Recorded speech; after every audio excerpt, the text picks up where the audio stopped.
one of this 3-game series, and it's coming up next on Fox Sports Wisconsin.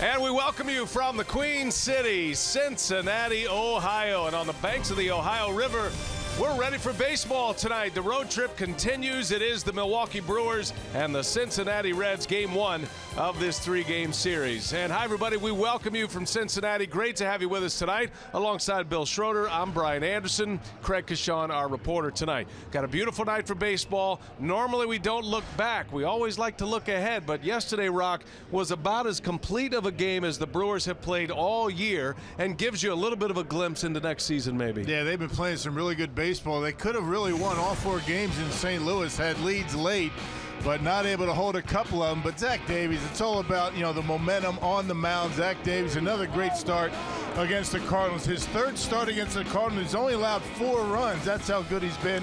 7 1/3 yesterday, and when he did give up a long shot off the bat, I mean, there's Keon Broxton really doing a nice job. He's really starting to settle in defensively at the plate. And the 9th inning with 1 out, Ryan Braun, a blast into center field to give the Brewers a 2-1 lead, and Tyler Thornburg able to lock it down. He did it in quick fashion in the bottom of the 9th inning with 3 consecutive strikeouts. The fastball, the curveball, outstanding work by Tyler Thornburg, proving that when he's healthy, he can get the job done, doing a good job in that closer's role. Well, the Brewers were shaking hands yesterday. They earned the split of the series with St. Louis, and now their attention turns towards Willie Peralta and the Cincinnati Reds. Craig Kashawn has more on the Peralta story when we continue from the Queen City.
Milwaukee Brewers baseball on Fox Sports Wisconsin is brought to you by Menards. Save big money at Menards and all your home improvement needs. By your local Toyota dealers. Toyota, let's go places. And by Miller Lite, the original light Pilsner. Cheers, it's Miller time.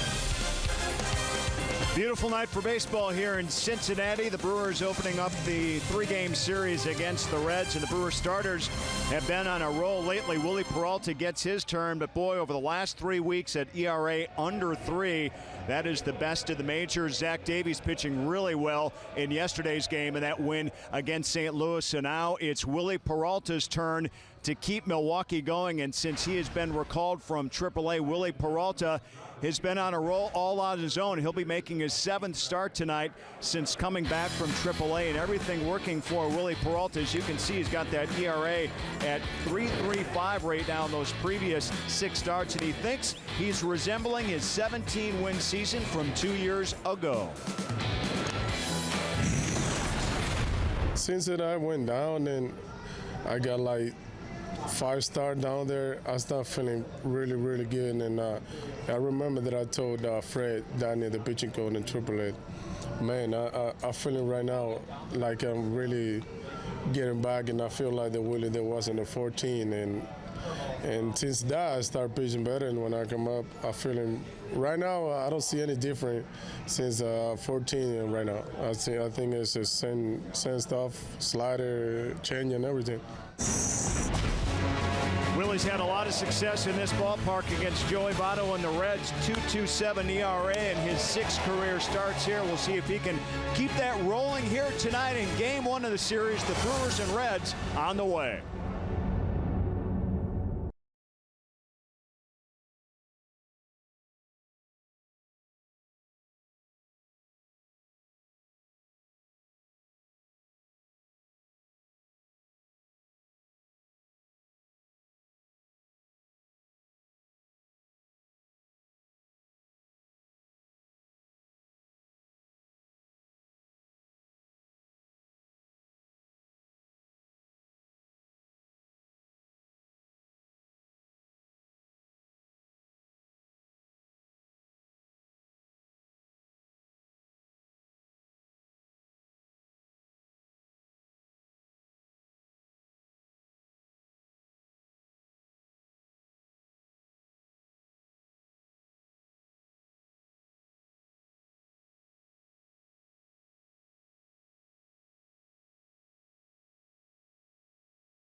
Hit away here. The payoff pitch.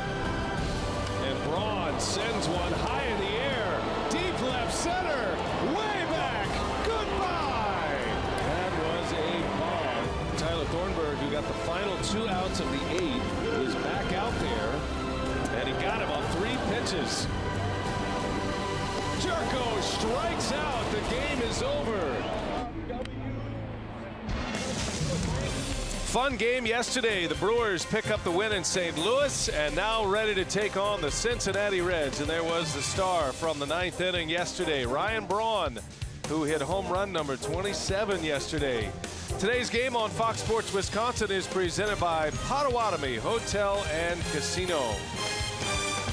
It's a great night for baseball in Cincinnati. 79 degrees on the banks of the Ohio River. Great to have you with us. Brian Anderson with Bill Schroeder. Craig Kashawn, our reporter. Tonight's game being produced by Brent Reland and directed by Renardo Lowe. Craig Counsell and the crew, they are trying to make this a winning road trip. Still have 2 more legs to go. You've got Cincinnati for 3 and then a 4-game series in Chicago against the Cubs. Potawatomi batting order for Counsell. It looks like this today with VR leading off and playing shortstop. Arcia has the day off. Scooter Gennett, then Ryan Braun at the top, and then in the middle it goes Perez, Carter, and Broxton with Santana, Maldonado, and Peralta rounding out the starting 9. And Rocket is going to be a spot starter today for the Reds. It is Kivas Sampson on the mound, and he is making just his 2nd start of the season. Been pitching out of the Reds bullpen. His first offering is in there, a strike, and away we go. Yeah, it was supposed to be Anthony DeSclafani, but they're giving him some extra time. They're going to skip him this time. 4th different time that Sampson's been with the Reds. He's been up and down quite a bit. And the Brewers saw him back on July 16th. He worked out of the bullpen and threw 4 scoreless innings against the Crew that day. Quickly 0-2 on VR. Jonathan comes in with an on-base percentage of .373. Got solid numbers as a leadoff man this year. He continues to keep those numbers high as well. He's been very consistent all season. A .294 average. He's hit 15 home runs. He is 2nd in the league in stolen bases as well. As VR takes a ball high. It's been a pretty good battle for the stolen base crown this year with VR and the Reds' Billy Hamilton. Hamilton is out right now with an oblique injury. He's not on the disabled list, but we might not see much of him the rest of the year. And VR might have an open door to win that stolen base crown this season. Yeah, Billy Hamilton hadn't played in about a week. You know, those obliques have a tendency to linger. I don't think the Brewer pitching staff minds having Billy Hamilton on the bench. 2-2 the count, and VR strikes out number 1. That's how the game begins, with a K. Well, let's check out the Reds as they line up defensively. Brought to you by Menards. You got Duvall, Holt, and Schebler in the outfield. Eugenio Suarez, he's got 21 errors at 3rd base, but playing much better. A lot of those errors came early in the year. You got Peraza, Phillips. Phillips has 11 errors. That's a lot for him. Joey Votto at first, and Tucker Barnhart behind home plate. They got 2 Gold Glovers on the right side of the infield in Votto and Phillips. But Votto has had a really poor year defensively at first base. Not the same Gold Glove caliber defender that he has been. And Phillips with the most errors he has committed since the 06 season. Scooter Gennett on the 2nd pitch he sees deep into left center. That's way back there, and Duvall makes an over-the-shoulder catch. Well, he had a long way to go to get that one. That ball carried pretty well. The wind looks like it's blowing out to left. And this is a pretty good hitter's ballpark. Gave that one a ride to the opposite field. Scooter Gennett. Watch how far Duvall has to go to get this one.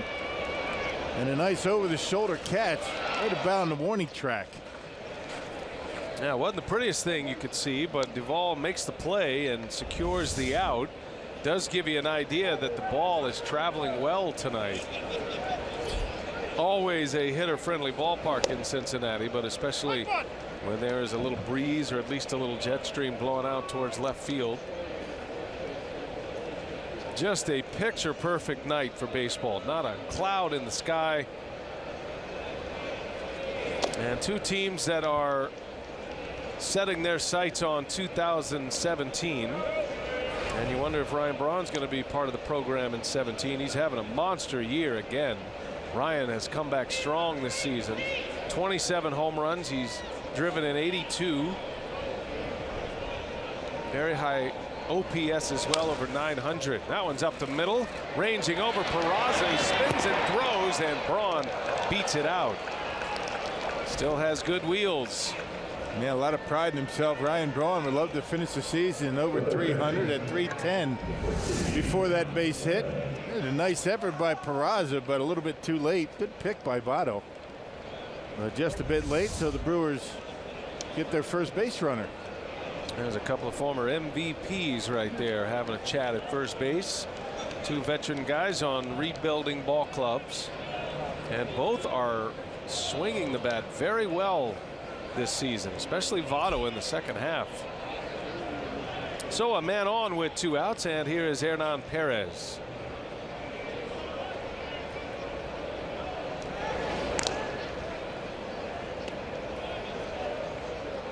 Perez comes in batting .280.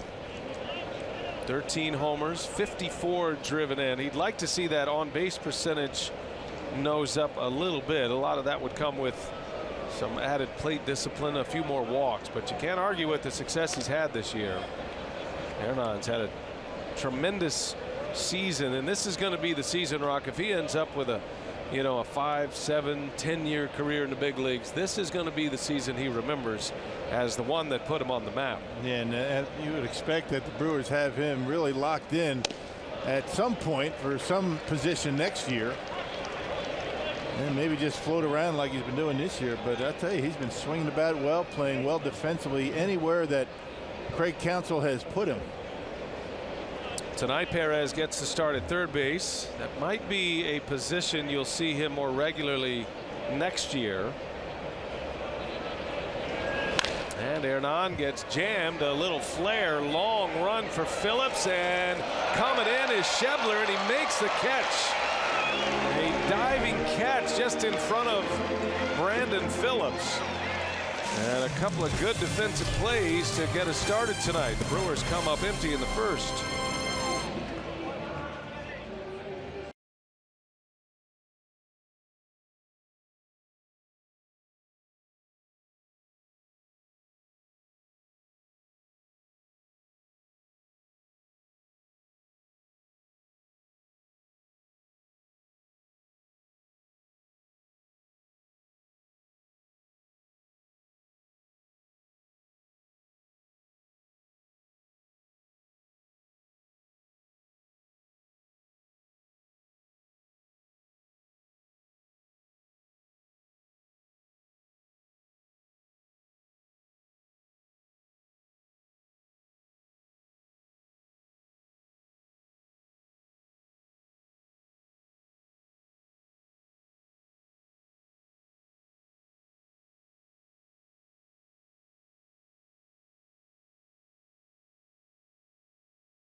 First inning, the Reds are coming up against Willie Peralta tonight. There's Brian Price in his third year as the Red skipper. The Reds are in the last place spot in the division, 3.5 behind the Brewers, who occupy the 4th spot.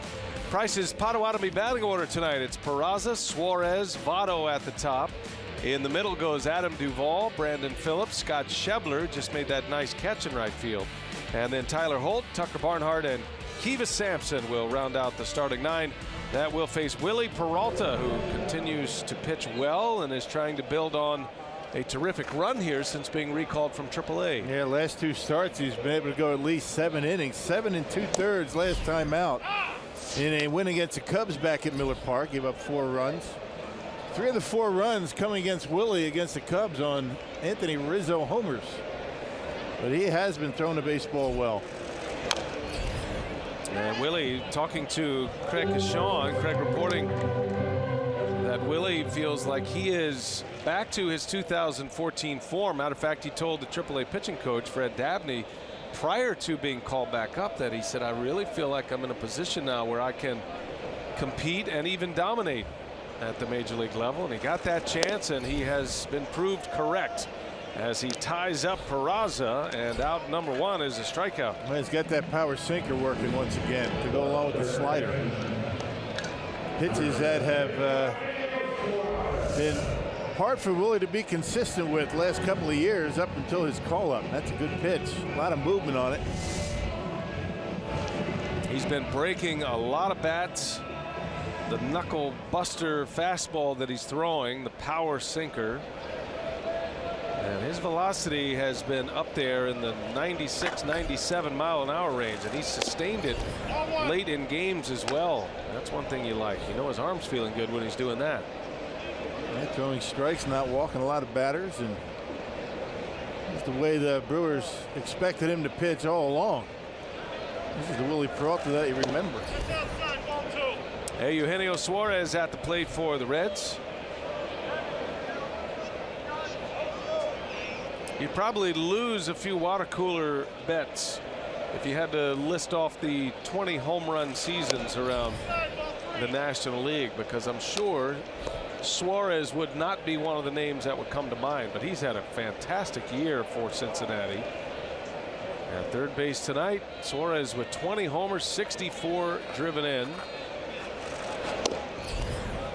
Takes a strike. 3-1.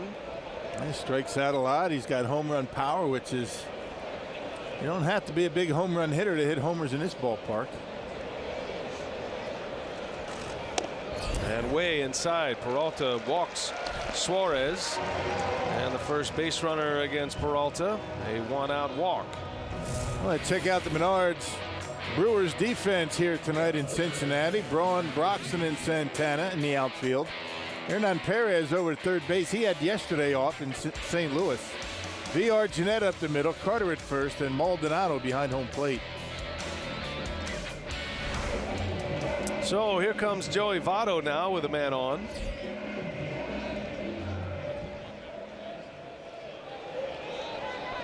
Votto, a four-time All-Star, MVP in 2010. He has dominated Brewer pitching this year as a hitter. He's hitting .400, and that one slicing down the left field line foul.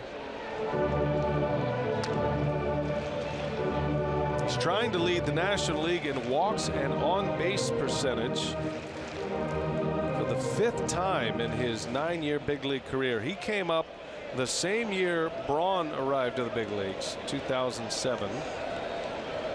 And this is where he ranks since the All-Star break. He's hitting .418 since the All-Star break. And that one is in the air. Keon Broxton eases back. This is playable for the Brewers center fielder, and Votto is retired. And another guy, I think the trend has become with some of these big hitters to get right on top of home plate. We've seen a lot of that lately.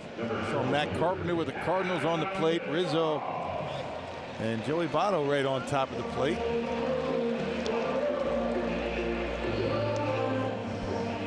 Well, Peralta's fastball gets in on his hands just enough to make that a routine out. And here comes Adam Duvall now. This has been an arrival season for Duvall as well. Traded from the Giants to the Reds in that Mike Leake deal, trade deadline deal last year. And Duvall has responded. A 30 home run season with an open door in the outfield. Had a monster first half. Made the All-Star team this year in his rookie season.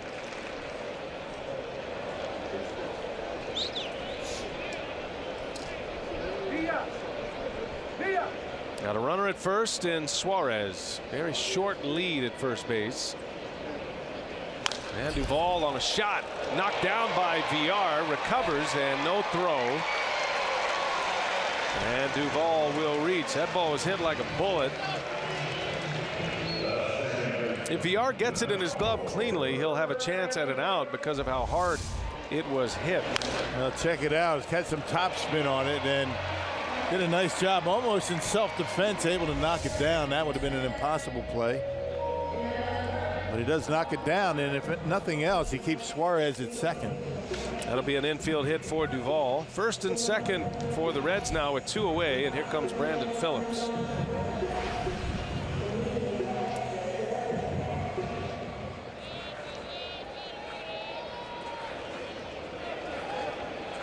Phillips declined a trade this offseason to the Nationals. Looked like a perfect match with Brandon Phillips and his old Reds manager Dusty Baker there in Washington. But I think maybe both parties are glad they chose it the way they did. Phillips is happy here in Cincinnati. He vetoed the trade.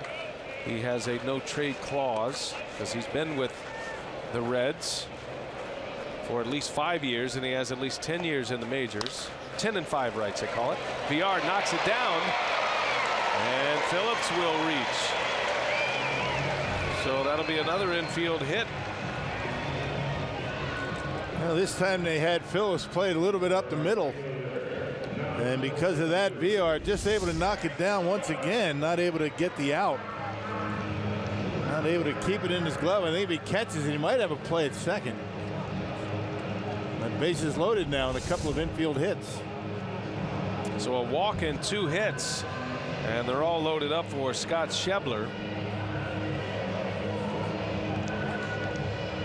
I'm sure VR is feeling a bit unsettled right now defensively. He leads the league in errors. He's been bouncing back and forth between third base and shortstop. And the Brewers dugout moving him around quite a bit in his first inning, and just does, as you mentioned, seems a little bit unsettled out there at short. A little bit. Yeah, now Peralta's got to make a big pitch, and he puts a fastball right by Schebler. Well, Craig Counsell gives Orlando Arcia the day off, and that puts VR over at shortstop, putting Perez at third base. Right now, Counsell has more infielders than he does opportunities to play them, and so it's been a little bit of a rotation. Jeanette had a couple of days off. Hernan Perez had yesterday off from the starting lineup. You can play Perez in the outfield as well, but the Brewers want to get a good long look at Domingo Santana.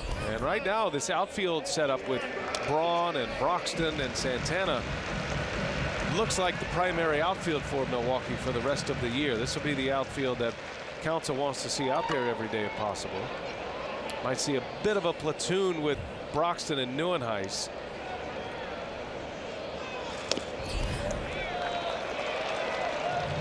Peralta now in a 3-1 count and nowhere to put him. Let's see, it figures Schebler's going to get something to hit right here.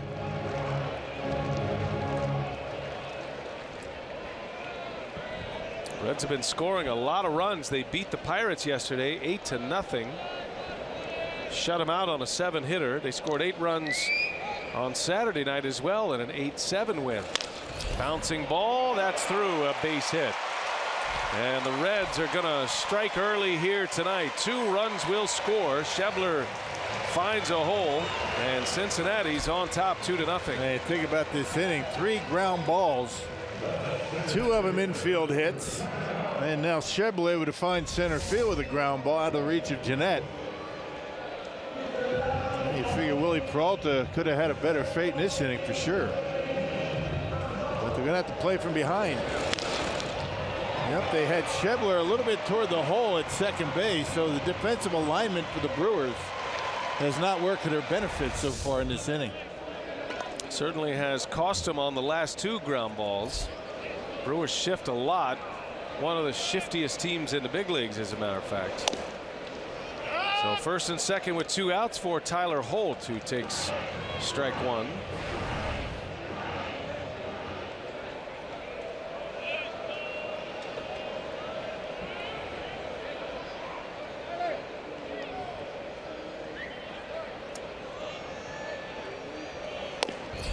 Tyler Holt back in center field with the injury to Billy Hamilton.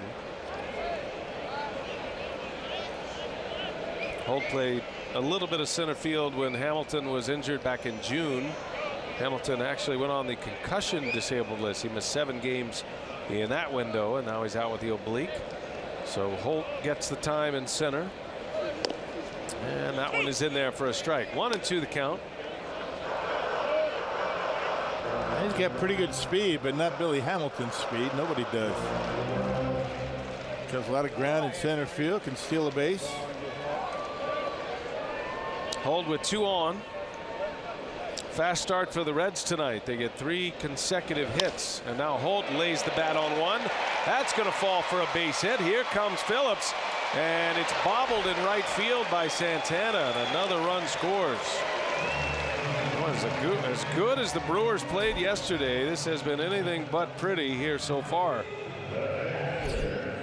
They might have had a play at home plate on Phillips. He doesn't run all that well, and if Santana comes up with this right away, I think based on how shallow he was, he might have been able to get him out at home plate, because Phillips was heading home right off the bat. Now, the two plays for V are very tough plays at short, but that could have been an out at home. And so it's 3-0, and here is Tucker Barnhart, the 8th batter of the inning. 4 straight hits for the Reds in this first inning.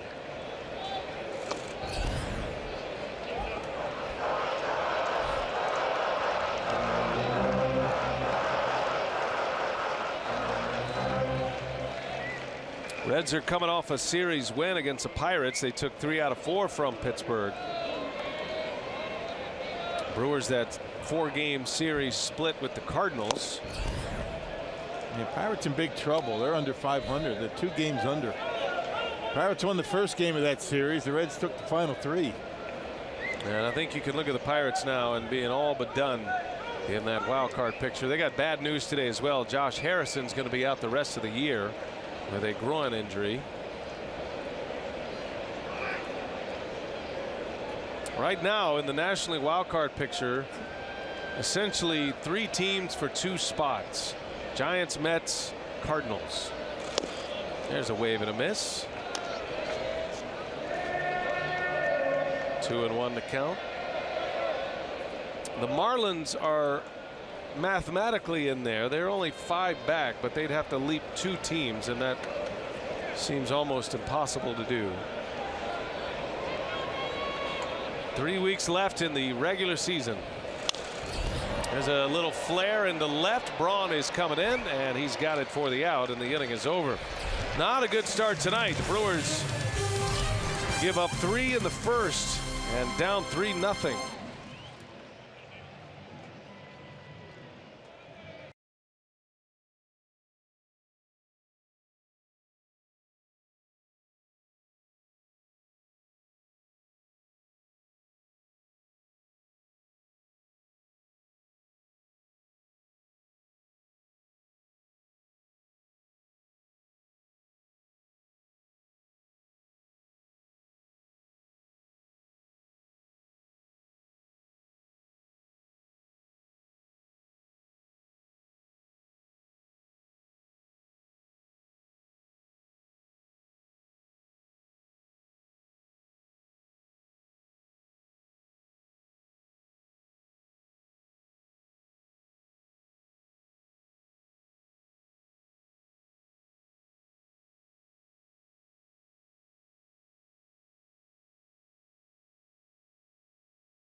Presented by Chevrolet on Saturday, September 24th.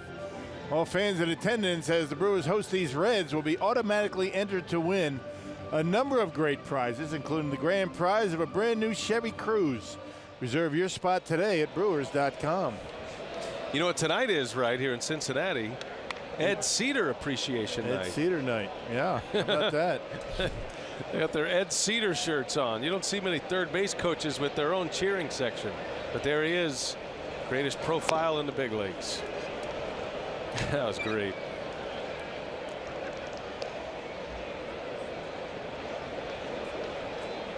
Did you see Ed Cedar?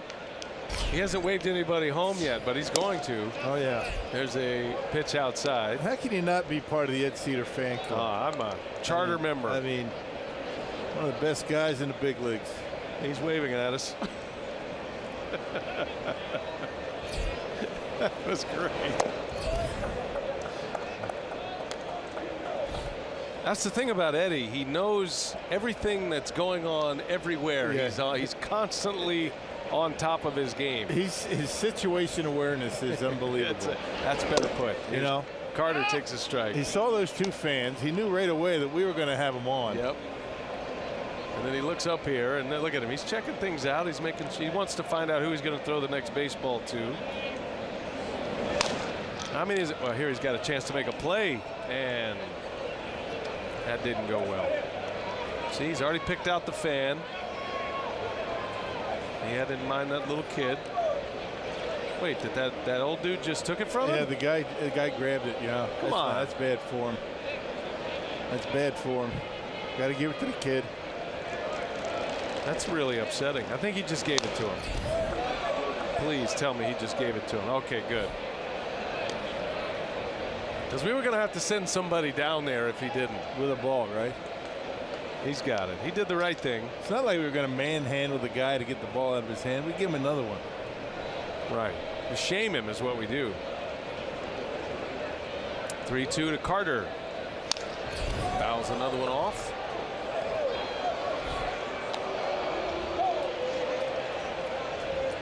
I feel like the first fan told the little kid, I'm going to give you this ball, but not till the cameras are off me. So give me a second. Pitch number 8 of the at-bat on Carter. And down he goes. A strikeout to start the second inning. Second strikeout for Kivas Sampson. They had mentioned in the first inning that Sampson threw 4 scoreless innings against the Brewers in relief. Yeah, right here at Great American Ballpark on July 16th. John Lamb got hit up pretty well. The Brewers had a big lead, but Kivas Sampson came in and did well. Fastball, slider, changeup for Sampson. Making his second start this year. Here's Keon Broxton now with one away. And that fastball has something on it. These Brewer hitters are cutting right through it. Reds are coming off a shutout win yesterday. They have 6 shutout wins since the All-Star break. That ties the Cubs for the most in the National League. Cubs and Marlins actually for the most shutout wins since the All-Star break in the NL. So they pitch better, they've been hitting better, and they actually have the 5th best record in the National League since the All-Star break. They had a dreadful first half. But teams like the Reds and the Brewers, you get to September with expanded rosters, you do see a pretty entertaining brand of baseball because there are a lot of guys that are fighting for jobs right now. So there's a lot of energy and a lot of hustle usually. That's what we've seen from the Brewers anyway. As Broxton cuts and misses. Another fastball, and it's back-to-back Ks for Sampson, his 3rd. Those are the numbers. They are actually over 500 post All-Star break. 3 games over. And scoring a few more runs per game. Much higher batting average. And their pitching has been much improved. Night and day difference between first half, second half. Reds just couldn't get things together. They didn't have their closer. They actually shipped their closer out early in the season. And the starting rotation was in turmoil. We talk about teams that have hit better and pitched better. The Brewers are right in that category.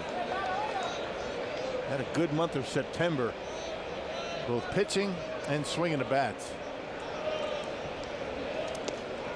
Skips away from Barnhart. Saw a shot there of Mac Jenkins, the Reds pitching coach. And I'm sure he's thrilled to see his young Reds perform. They're trying to put pieces together for next year as well, trying to figure out who's going to be a part of their rebuild moving forward. Santana chases one up high, and the count will stay at 1-2.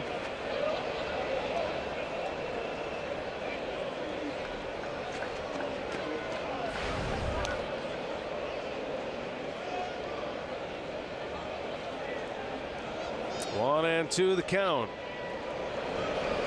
And it's in the dirt. Santana evens it at 2-2. And flipped up a curveball 77 miles an hour, so he's mixing his pitches pretty well first couple innings.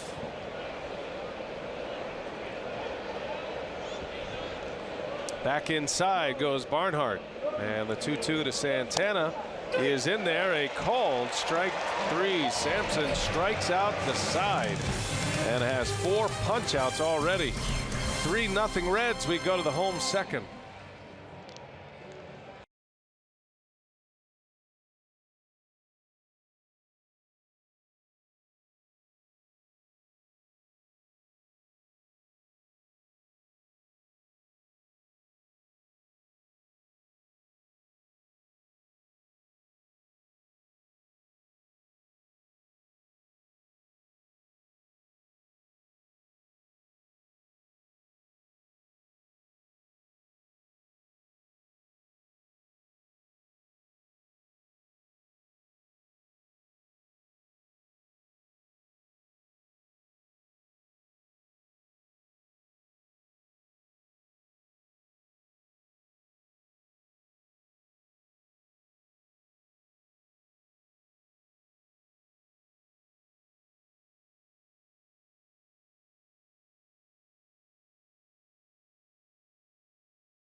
First 3-0. Willie Peralta back out on the hill, and he had been pitching at a pretty high level coming into this game. And Craig Counsell was talking about his Brewer pitcher before the game, saying this is the successful version of Willie Peralta with that sinker slider working so well. And he said the hitter's swings are the biggest thing, using that sinker slider in that strike zone so effectively. Unfortunately for him, though, not the start he wanted to. Those 4 singles, a couple of them in the infield, not hit real hard so far, but suddenly now pitching from behind at 3-0. You know, the one way, Craig, you can measure how effective a pitcher is pitching is the exit velocity, right? And so if you're wondering if hitters are squaring up a pitcher, you look at the exit velocity of the balls in play, and none of those 4 hits had an exit velocity over 85 miles an hour. That gives you an idea. Those seeing eye ground balls. Yeah, those infield hits are certainly, I mean, it would have been nice plays by Jonathan VR, especially the first one. Would have been a very difficult play, but certainly with a little bit better luck, he would have been out of that inning with nothing across. There's a called strike 3. Sampson, the pitcher, strikes out to start the inning. And for Peralta, his second K. Now that power sinker right at the bottom of the strike zone. Martin Maldonado making it look good. I think Mike Everett, the crew chief behind the plate, is in strike calling mode, which is a good thing. And he was just hearing it from that Reds dugout. One guy that wasn't going to complain was Kiva Sampson. He said, that's okay, call that. I'm good with that. Top of the order now. Here is Peraza, who struck out to start the game offensively for the Reds.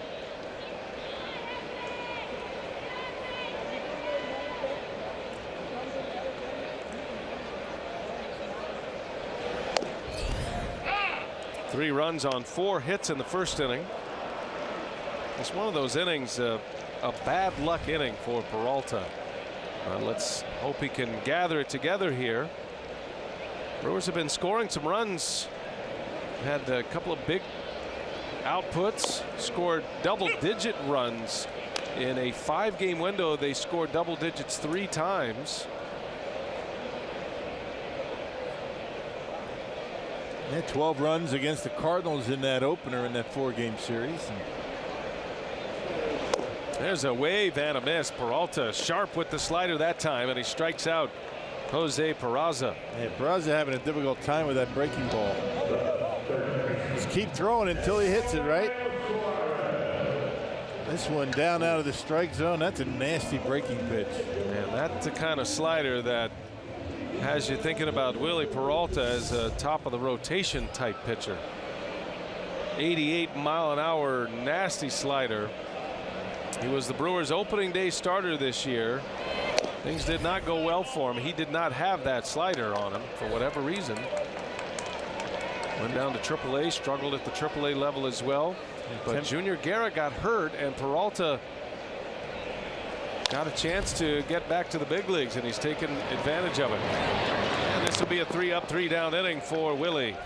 So a good bounce back for Peralta. We head to the third in Cincinnati, 3-0 Reds.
As we go to the third inning now in Cincinnati, and time now for our carsoup.com trivia question. Who was the last Reds player to steal 60 bases in a season? Good question. Billy Hamilton, the great base stealer that he is, comes to mind. They've had some terrific base stealers throughout their years here. I think Billy's having a little fun over there with one of his teammates. Peanuts on the hat, the old peanuts on the hat gag with Ivan DeJesus Jr. Sampson back at it, a spot starter today. And Maldonado leads off. The Brewer catcher takes a strike. 1-1 the count. We'll be keeping an eye on some of the big matchups across the major leagues tonight. Key games for postseason positioning. The Mets, who are in the wild card spot right now, the second spot, they are in Washington tonight, Washington D.C. The Nationals have a 2-1 lead over the Mets. Matt Latos is pitching in that game for the Nats, the former Cincinnati Red. A big game in St. Louis tonight, Cubs Cardinals. The Cubs could actually secure the division this week against St. Louis. They'll have to sweep the Cardinals, but their magic number is only 5. So any combination of a Cubs win or a Cardinal loss, that equals 5, and they will win the division. So in this particular series, they could sweep St. Louis and own the division crown by the 15th of September. 16-game lead. And Maldonado hit by a pitch. Sampson comes inside and drills him. And the Brewers get a base runner here for the first time since Braun's infield hit. They're trying to come inside and just got to let it get away. Just on the forearm. Gets Maldonado. That's going to hurt. But a base runner that allows Peralta to step up to the plate and drop down a bunt. And so Peralta, his first at bat. Brewers with a man on to start the third inning. First time they've had a leadoff batter reach. And Willie shows bunt, takes a ball. Other games to keep an eye on tonight: the Dodgers and the Yankees interleague matchup at Yankee Stadium. And the Dodgers are up 4-1 early in that game. That team can really hit.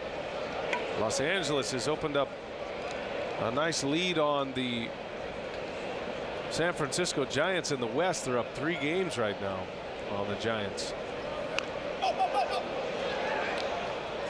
Giants occupy the top spot in the wild card race. San Francisco hosts San Diego tonight. Rangers Astros is a good one to keep an eye on this evening. That'll be in Houston. Texas is the American League runaway train in their division. They could push it to a double-digit lead in their division today. Peralta bunts it, foul, and it's 1-2. Yeah, Jonathan Lucroy really doing a number offensively for the Texas Rangers. Now Lucroy's in the lineup tonight. He has been the 2016 version of Yoenis Cespedes, right? Yeah. An impact trade piece. A lot of home runs. Well, he hit one a couple of days ago. He's had 9 as a member of the Rangers, I believe.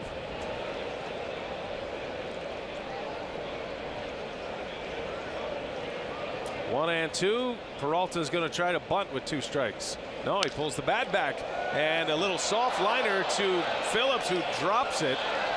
And they're going to say, wait a minute, what's the call here? They're going to call the out at second base, and they're going to leave Maldonado. So essentially an infield fly rule. Phillips, so crafty, drops that on purpose, knowing he had a chance. Yeah, that's kind of the rule. Play. I'm surprised that they called that, but you know, second base umpire out there, Roberto Ortiz, saying that not much of an effort to catch the baseball, and it's an automatic out. So it's going to be a line drive out to second base. So, and Maldonado gets to stay at first. Make no attempt to catch it. It's not an infield fly rule, but it's the same principle. I beg your pardon. Yeah, on a line drive like that, I mean, the umpire has discretion on that, and it's kind of a slippery slope when you try and do that, even on a pop-up. Well, it was a good call out there, and it certainly was the intent of Phillips to turn the double play. You saw Phillips with a big laugh on his face after the call. He said, yeah, I agree. I did the best I can. Just checking. He's always fun to watch. Top of the order here is VR now.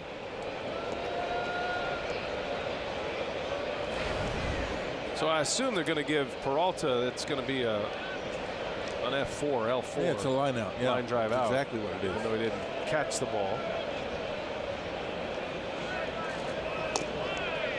And there's a strike. A lot of times you see that on the bunt where, you know, it's not, you know, it's up in the air, but if a fielder actually touches it and has it in his glove for a while, it's going to be called an out right away. But a lot of times a fielder won't even touch it, let it hit the ground and try and get the double play. So that was an easy call out there at second base on that play. But worth the try if you're Brandon Phillips. He's smart.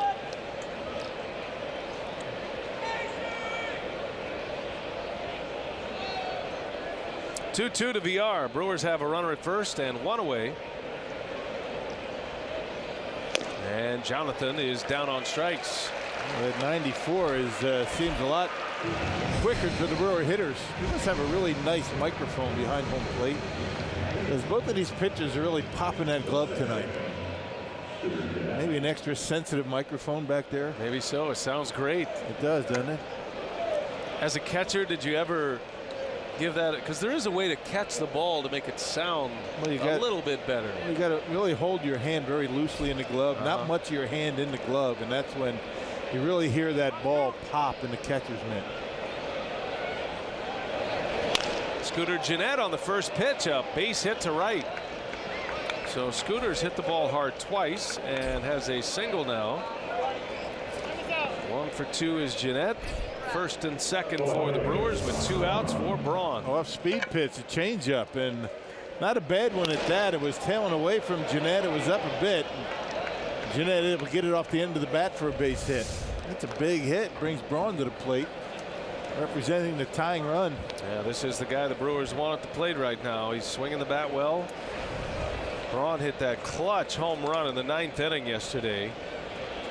The Cardinals had tied the game at 1, and then Braun steps up there the very next half inning. And a long battle with Kevin Segras, the left-hander. Segras tried to finish him off inside, and Braun didn't miss. He launched one 429 feet. And he chases a breaking ball this time.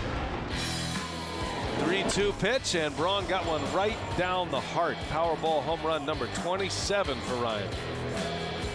That was a nice win for the Brewers. One of the best all-around games they've played in a long, long time. Pitching, defense, and the tying home run by Ryan Braun. Tyler Thornburg struck out the side in the bottom of the 9th. Beat a good team who is in a pennant race in front of a sellout crowd. It had that postseason vibe to it.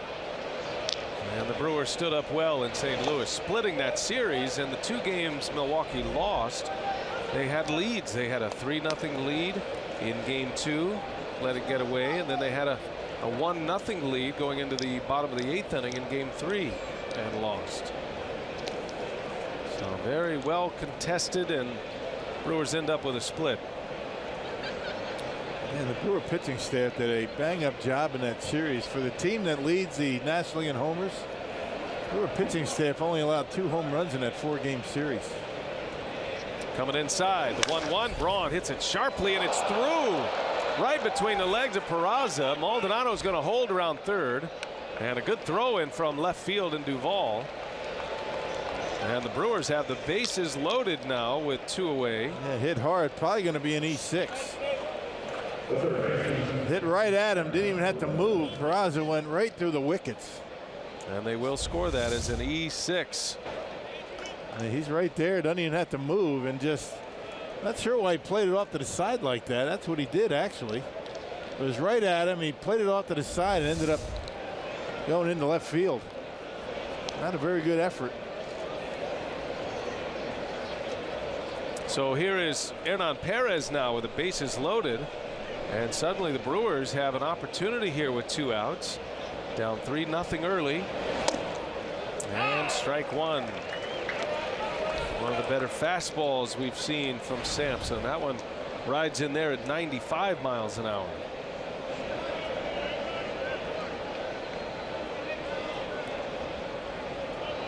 Perez flew out to right his first time up on a sliding catch by Schebler.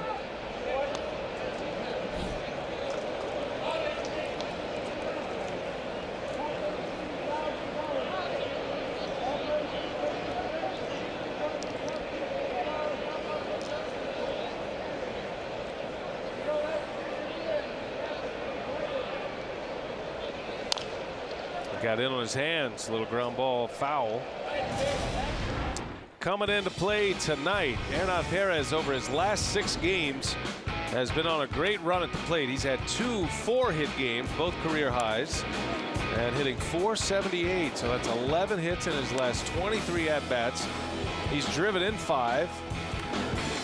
And he's hitting the ball all over the ballpark, wherever it's pitched. Left field, right field. That's the thing. I mean, they try and come in on him. He's able to hit it to left. Pitch him away, goes to right.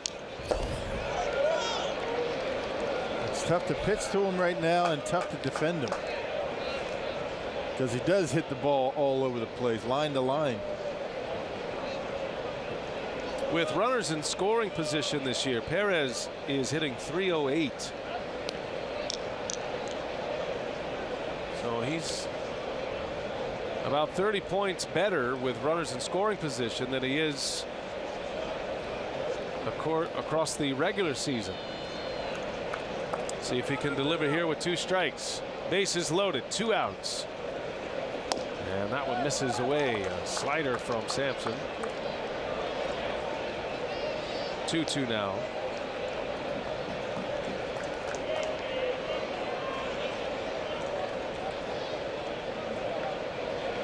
Hernan looking for his first hit against Sampson. He's 0 for 5 against him. Into right field, but right at Schebler, and that will retire the side. So the Brewers strand the bases loaded. Sampson has 3 shutout on the board. Votto leads off.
In Cincinnati, the Reds lead the Brewers 3-0. Time now for our T-Mobile greater coverage of baseball news and notes around the league. And for the Oakland A's, it's Billy Butler getting released. Just signed that big $30 million contract a year ago. And then David Ortiz, his 535th career home run, that passes Jimmy Fox for 18th all-time. And Jake Arrieta picks up his 17th win last night for the Cubs. The Brewers will face him when Milwaukee's next road show moves into Chicago this weekend. He's scheduled to pitch on Saturday against Zach Davies, and that should be a great game to keep an eye on. Looking forward into Saturday after Zach Davies' performance yesterday, guys. All right, Craig, thanks. Joey Votto leads off. Nice play by VR. And Votto is retired. He's 0 for 2. Able to take his time right there for VR, knowing he's got that big arm to get Votto. Yeah, didn't rush it. Made a good throw. Looking ahead to that Cubs series, by the way, Montgomery will be the first pitcher the Brewers face, the left-hander. And then the Cubs are going to roll out Lackey, Arrieta, and the National League ERA leader, Kyle Hendricks. What a pitching staff they have in Chicago this year. Joe Madden, you figure, is going to keep a close eye on pitch counts the rest of the way for that starting rotation. You saw Arrieta 5 1/3, 88 pitches. And I doubt that they're going to be pushing it with those guys very much the remainder of the season. Adam Duvall at the plate with 1 away. Well, if the Cubs do not sweep the Cardinals and clinch the division in St. Louis, there is a pretty good chance it's going to happen against Milwaukee with their magic number down to 5 already. And so I guess it's one of those things, right? You play all year and you don't want to be the team that the opposition clinches a division title, but at the same time you certainly want your young players to be able to see what kind of accomplishment that is and see what kind of celebration that is, especially at Wrigley Field. Yeah, that's going to be something else. But you hope that it doesn't happen against Milwaukee. I mean, a 4-game series, and depending on what they do against the Cardinals. Yeah, you want to see what the ultimate goal is, right? These young guys, I mean, all the hard work. All the preparation, and that's what it's all about, winning championships. Peralta with a strikeout on Duvall, his 4th K. And he's really settled down since that first inning. And if you weren't with us in the first, there were a lot of bad luck moments there for Peralta in the first inning. 4 straight hits. And the Reds were hitting the seeing eye variety base hits. But they scored 3 runs, and Peralta has had to fight his way back since. He has retired 6 in a row since the RBI single by Holt. I think oftentimes in the postseason you'll see this a lot as well. You'll see a team advance to the next round, and the opposing players will sit and watch the celebration. It happens in all sports. Knowing what an accomplishment that is and imagining what a feeling that must be like, and that's the carrot that every player has out in front of them. I mean, you want to be in the big leagues, you want to stay in the big leagues. It's a great living, you make good money, no question about that, but ultimately when it gets down to it, these guys want to win. It's about the ring. There's a liner into right, well hit. Santana's right there, and he makes a catch. Looks like he was fighting the lights a little bit. But another 3 up 3 down inning for Peralta. He's retired 7 straight, and we go to the 4th.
Now, and the Brewers are coming to bat, trying to get something going against Kivas Sampson.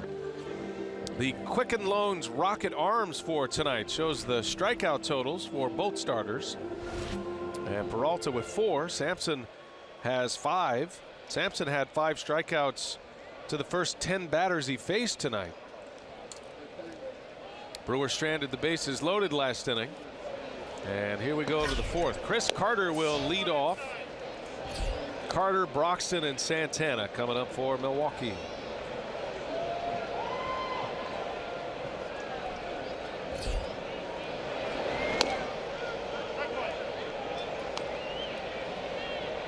Brewers had an infield hit from Braun in the first inning. Had a hit and a hit batter last inning. There was also an error that loaded the bases, but the bases were loaded with 2 outs, and Perez flew out to right. So the Brewers stranding 4 so far tonight as Carter cuts and misses. Hey, I wonder how long Sampson's going to be able to go. Remember, this is his 2nd start. He made a start back in July 23rd. He threw 88 pitches, 4 1/3. So this might be a big night for the Cincinnati bullpen. 2-2 the count on Carter. In the air to shallow right center. That's slicing over towards Schebler. And he'll make the catch for out number 1. And here comes Keon Broxton now. Broxton is starting to make a habit of defensive gems. This is the one that most will remember this year. The best play Broxton has made as a big leaguer. He took a home run back from Rizzo that would have tied the game in the ninth. And then yesterday, Rock, I don't know if he had the leap, but he made sure he caught this ball that would have been high off the wall, off the bat of Grichuk. Yeah, it would have been extra bases, double, maybe triple. And he is certainly starting to feel comfortable both at the plate and in center field, getting a lot of playing time, starting to find that comfort level out there, learning all these new ballparks. He's done a great job. He's been an impact player since being recalled from AAA. He's got the bat going. He homered off Adam Wainwright on Saturday. Hit one 429 feet off Wainwright. Only run the Brewers scored on that Saturday afternoon. And that ball's ripped into center field, a base hit. Just really quick hands. I mean, that new stance that he's got, he's throwing his hands nicely at the baseball. Not a lot of movement. Not pulling off the ball like he did his first few times with the Brewers. That was in the first half. But just watch the hands. Watch how quick the hands are through the strike zone. Not a lot of movement with the body. And able to keep that bat in the hitting zone nice and long, and a bullet into center. And he is a major stolen base threat. We'll see if he's on the move with Santana coming up now. Big lead. Broxton's only been caught twice. One of those occasions he just hit the bag and popped up, and replay showed that his foot was off the bag for a second, a fraction of a second, and when they went to challenge, it was overturned and he was called out. So that is outstanding success rate stealing bases. No kidding. I mean, all the Brewers have been doing a pretty good job. VR's had his share of being caught, but for the most part, you know, Brewers base runners have been pretty efficient. But if you're going to take off down by 3 runs, you better make it easily.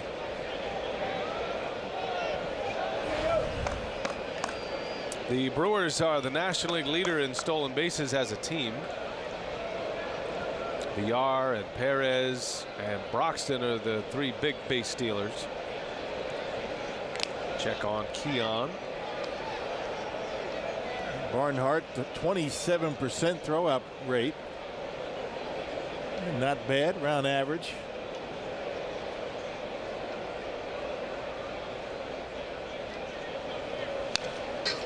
Santana with a big swing. He fouls it back.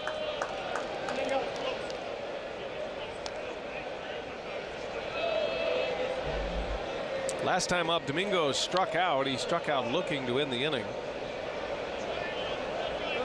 It's been a pretty pitcher friendly zone tonight. And these 2 power sinker ball pitchers have taken advantage of the low strike.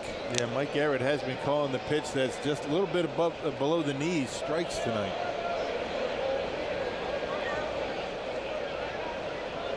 A strike calling umpire promotes activity, promotes aggressive swings. Yeah, aggressive at bats. Nothing wrong with that. No.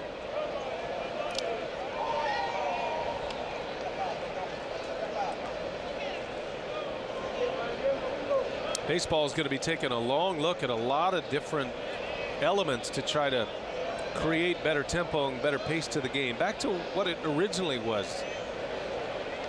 This game for a long time. You can even go back and look at games from the 60s, the 70s, even into the 80s. There's a fly ball to center. Santana sends one out to Holt for the out number 2. Well, it comes down to pitching and hitting. And that's where it begins and ends. You can put all the stop clocks, you know, the clocks out in the field between innings and between pitches, but until you get pitchers willing to throw strikes and hitters willing to swing at them early in the count, that's where the pace of the game is. That's where it begins and ends. And calling more strikes might help in that regard. One thing we've seen from the Brewers lately, they've been much more aggressive at the plate. So we've actually seen some fairly decent game times, but it has a lot to do with the way the Brewers are approaching things offensively, and you don't want to get out of your comfort zone, no question. But there is a lot of taking of pitches now, and I think what Commissioner Manfred is mostly wanting to address is it's not the time of game is such a huge deal, it's the space between action. And the game used to be a game with action a lot quicker, results a lot quicker, whether base hits or walks or balls in play. And we've been a big part of that, a big culprit of that as television broadcasters, because the commercial breaks are much longer now. I was watching this interview with Vin Scully, who's in his final year, and this interview was in 1990, I believe. And they were asking him, it was an old Roy Firestone interview, and they said, games seem to be taking longer. This is in 1990. Yeah, right. And Vin Scully said, well, it's all because of network television and the commercial breaks, and it's only getting longer. Runner goes, Broxton, and he's out at second. Good throw by Barnhart. Broxton feels like he's safe, so he's not leaving yet. And the Brewers are going to take a quick peek on replay to see if they want a challenge here. Speaking of time of game. Good call. Good call. Yeah. Huh? So the catch, I tell you, I think he's safe. Does he come off the bag? Foot came off the bag. His foot came off the bag again, but Craig Counsell's satisfied. And we shall play on. He just says it. My foot came off the bag. Heading over. Broxton caught stealing for just the third time this year.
Brewers baseball on Fox Sports Wisconsin is brought to you by Hupy and Abraham. 1-800-800-5678. Hupy and Abraham. Tell them you mean business.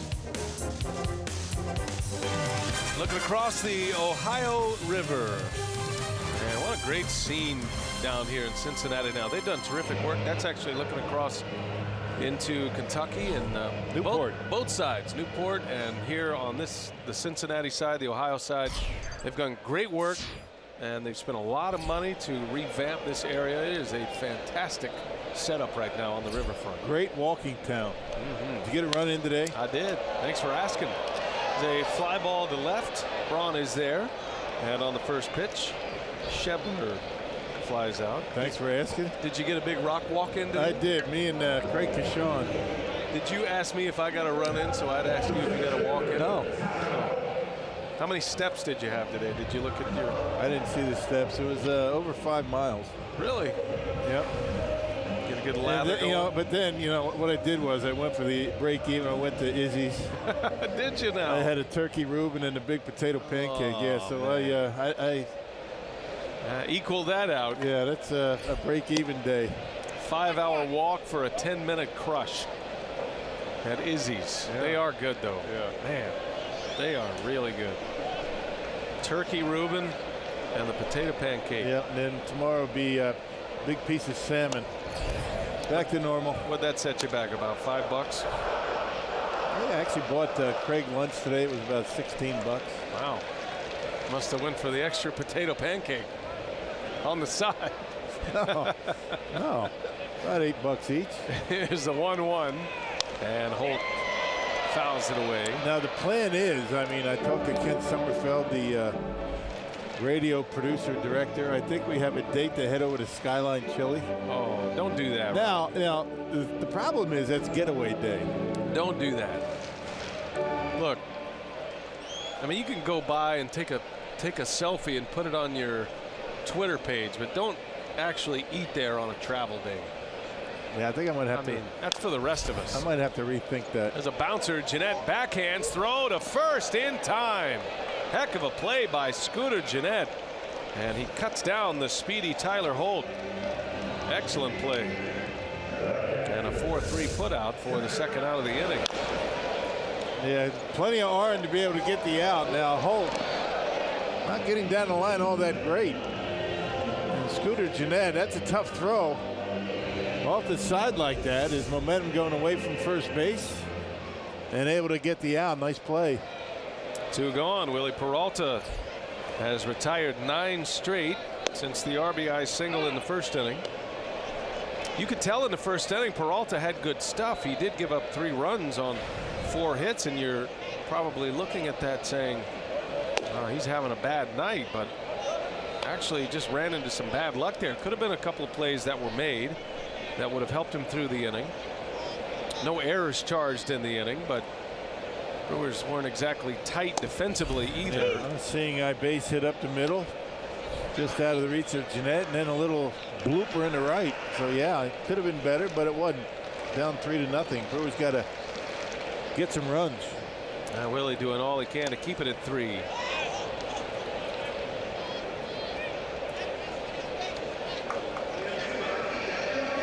Two the count on Barnhart, the switch hitting Reds catcher. Just threw out Keon Broxton to end the inning.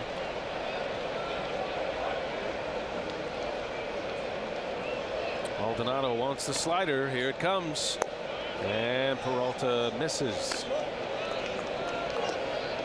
Not giving much off the corners, but he is giving that low strike.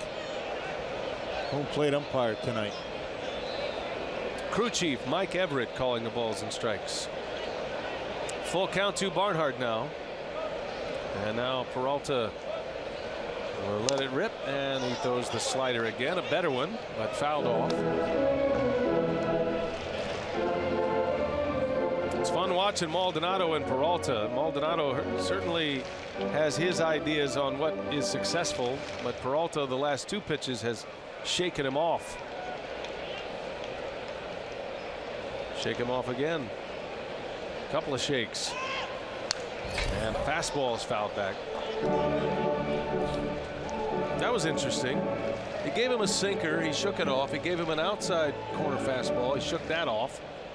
And then he gave him a sinker again. And Willie said, all right, you win. Just to try and keep the hitter guessing, right? This time coming inside with the heat. And it's the foul ball. A lot of times the catcher just shake his head no up there a couple of times, have the pitcher shake, and then go to the pitch that they want, the fastball. That's normally in a fastball count. Sometimes it doesn't work. Hitter's still going to look fastball, but maybe just put a little bit of doubt in their mind. Might get that fastball by him. Back to the sinker now. Here's the 3-2 and a swing and a grounder. The result he was looking for. Jeanette will make the play, and Peralta is rolling right now. 10 consecutive Reds retired after that 3-run first.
Cincinnati Reds have a 3-0 lead, and on Friday, September 23rd, you can get a free Brewers hat by sitting in the Miller Lite beer pen for the Brewers game with these Reds. Fans 21 and older can get tickets at brewers.com/beerpen.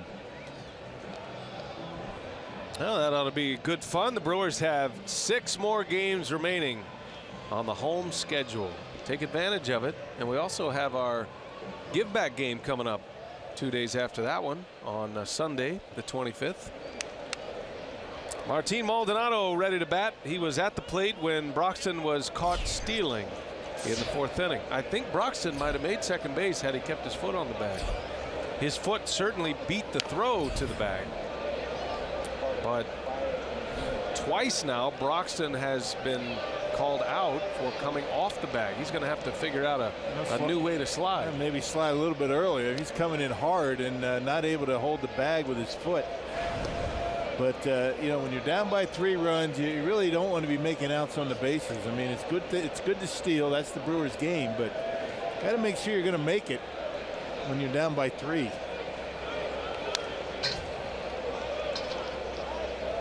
Well, when you're in the minor leagues, there is no replay, so you don't really have to worry about the slide. That was bang, bang, but this is where the out occurred. Once his foot left the bag, he was trying to get the hand down there, but that's twice now. Broxton has been caught stealing when he's actually hit the bag before the tag. Maybe we can have Davey Nelson break that down in Brewers post game. See, now you're producing. Give him an opportunity to explain how you're able to, you know, stay on the bag on a slide like that. I don't know because I don't steal. I never did. Maldonado strikes out to start the 5th. How much room can we clear out of the Fox Sports Wisconsin studios for Davey to give us a real good tutorial on that? I mean, we're going to need to clear some space. Yeah.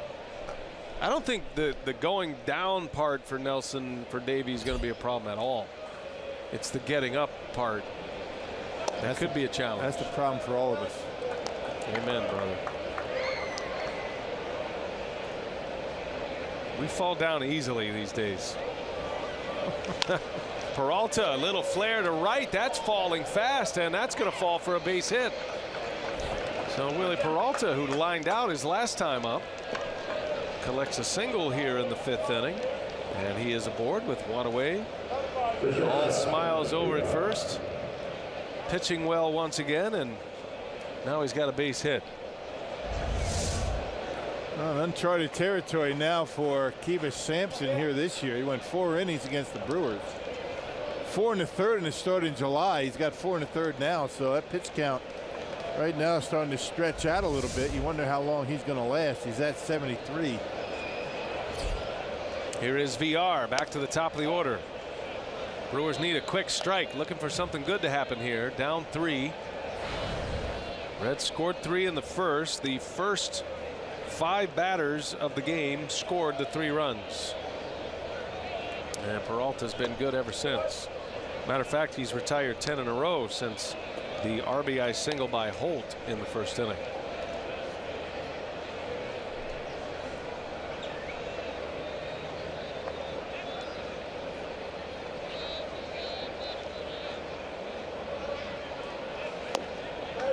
(3-0) to VR. See Jonathan still sporting the gold wristbands. He's doing that to promote Gold in September, Childhood Cancer Awareness Month in September. And VR has been a big part of that program, and the bat wrap is yellow. He's going all in. And gold is the color. September is the month for childhood cancer awareness and research, as VR draws the walk. So the Brewers with 2 on, and the Reds bullpen is getting loose. Blake Wood starting to loosen up down there. But this is the biggest threat the Brewers have had here. 2 outs, rather 2 on with 1 out. And maybe stalling for time. They want to have a chat with him out there at the mound. And we mentioned this is not normally as the length that Kevin Sampson has been able to go. Again, he went 4 innings against Milwaukee in July. That was out of the bullpen. Our quick trip to the mound. See Mac Jenkins, who took over as the pitching coach, replacing Mark Riggins. I think just giving Wood some time to get loose. Reds made a change with their pitching coach on the 4th of July. It's been the pitch count per inning for Sampson, that 24-pitch 3rd inning. In that inning, the Brewers had 3 men reach base, had the bases loaded, but with 2 outs and could not score. So here is Jeanette, who singled his last time up. 2 on, 1 out. And the Cincinnati native, Scooter Jeanette, at the plate. His baseball card says Florida, but Scooter was born here in Cincinnati and was a part of this community until he was 12 years old, and then he still came back to Cincinnati when he was a high school player. Played in some AAU leagues here in the Queen City. And he saw his day courtesy of Wendy's with the base hit in his last at bat, and he hit one hard in the first. He hit one deep into left field. Ended as an F7. Yeah, one of the first signs that a pitcher is starting to tire a little bit is leaving pitches up in the strike zone, and Sampson's missed badly with 2 sliders up. Hitters count for Jeanette. And it's 3-0 now.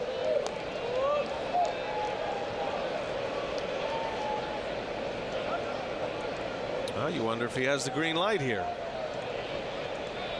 Jeanette hit his first career home run right here at Great American Ballpark in Cincinnati.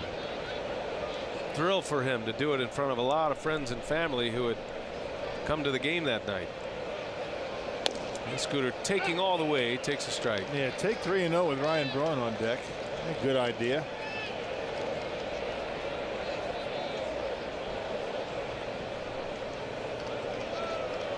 Jeanette has a career high in home runs this season with 11. 3-1 the count, and Jeanette late. 3-2 now.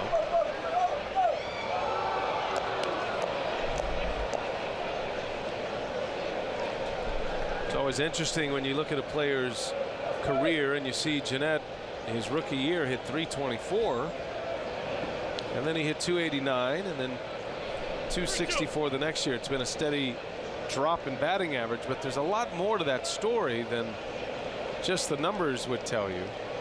Namely, the fact that he only hit against right-handed pitchers in his first 2 seasons. 3-2 is swung on and missed. Sampson strikes him out. He just challenged him with a fastball, and Jeanette is gone. All of a sudden, he found his location. He got behind 3-0, and with all fastballs, able to get Jeanette. Best pitch he had to swing at in that at bat right there. Yeah, just a little bit below the belt, outer half, and Scooter right underneath it. Coming back from 3-0, Sampson with strikeout number 7. And here is Braun with 2 on, 2 out. Brewers down 3.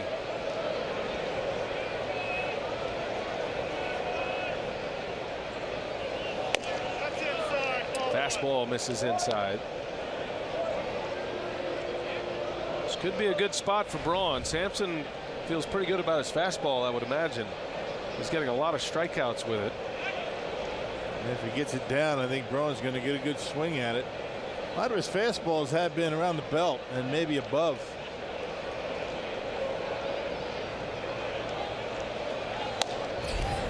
Oh, he burned the edge with that fastball. Good pitch. 95. Right on the black on the outside corner. 1-1 the count.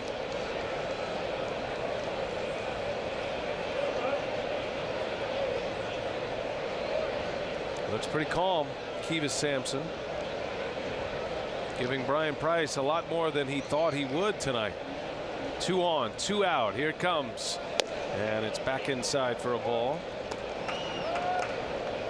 And now if you're Ryan Braun and you're thinking along with Sampson, he's gone inside, outside, back inside. Yeah, it might be the slider here.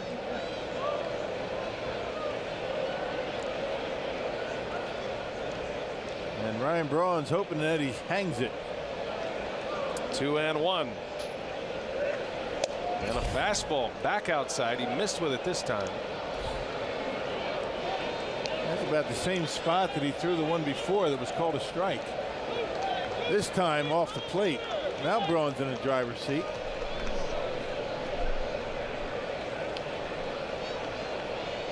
Braun has great power to the opposite field.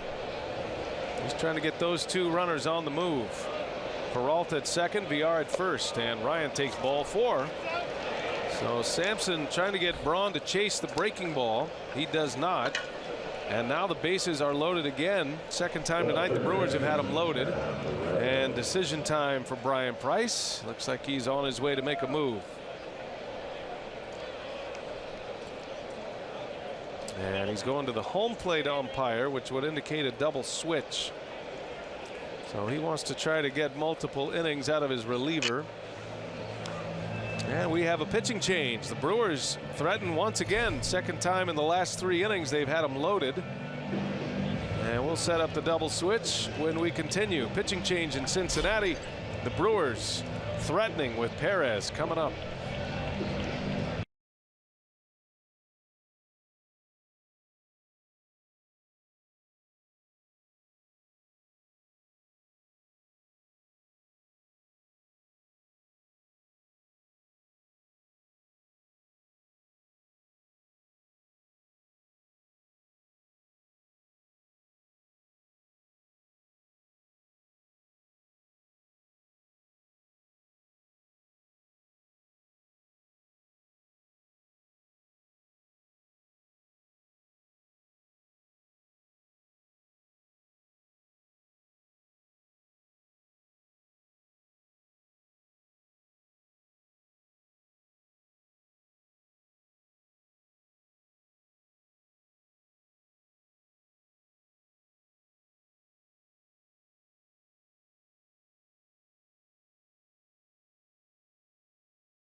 Making just his second start, Kivas Sampson forced into a starting role, and he ends up pitching into the 5th inning, but he exits with the bases loaded and 2 outs. Got a new center fielder. Schebler moves over to center for Holt,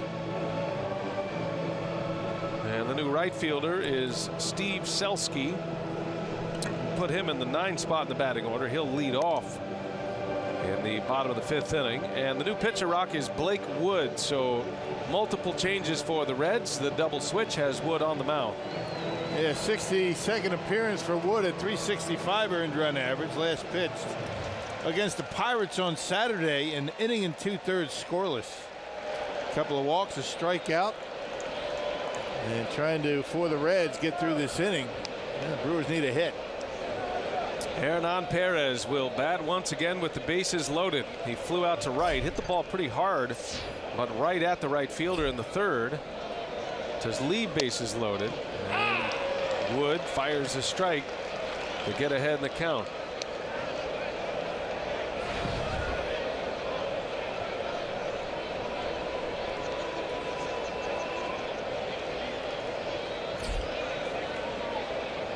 Perez tonight is 0 for 2, robbed of a hit by Schebler in the 1st, and that ball is in the air to left, playable. Coming in is Duvall, and once again Perez flies out with the bases full. The Brewers come up empty.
in Cincinnati, and our Brewers crew and community joined the Brewers for the first ever give back game at Miller Park Sunday, September 25th against the Reds. You can get tickets to the Crew's final home game of the season in exchange for a $10 donation to either the MAC Fund, Boys and Girls Clubs of Greater Milwaukee, Make-A-Wish Wisconsin, or the Wisconsin Humane Society. For tickets, visit brewers.com/giveback. And Fox Sports Wisconsin is supporting the Boys and Girls Clubs of America. We had the guys on from the RBI program reviving baseball in the inner cities on our last homestand, and they said over the last 7 years since that program started up in Milwaukee, they went from about 25 boys to participate in that program.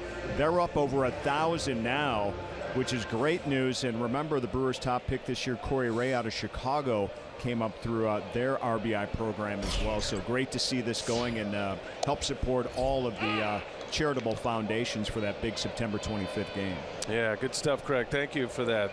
Yeah, that's a great program. Major League Baseball has supported that for many years now, and it continues to produce terrific talent. Steve Selski is first at bat, player that came in on the double switch. He rolls over to third base, and Peralta has retired 11 straight now, one away in the 5th, back to the top of the Reds order. Yeah, what a great idea the Brewers have for that final home game. I mean, all the proceeds, $10 tickets, all the proceeds go to charity. Something that Mark and Debbie Adanasio very committed to since they bought the ball club, trying to give back to the community. That's been very good to the Brewers. Well, we hope you'll make plans to join us at Miller Park. 6 games left on the homestand. Homestand will start next Tuesday, so a week from tomorrow. And we'd love to see you out there. Getting a good look at the future of the Brewers right now.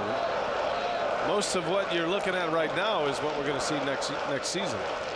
And there's going to be a lot of minor league players that are going to have a chance to win some jobs next year as well. The Brewers with a terrific minor league system now, one of the best in baseball. A little lazy fly ball. Santana's got it for out number 2.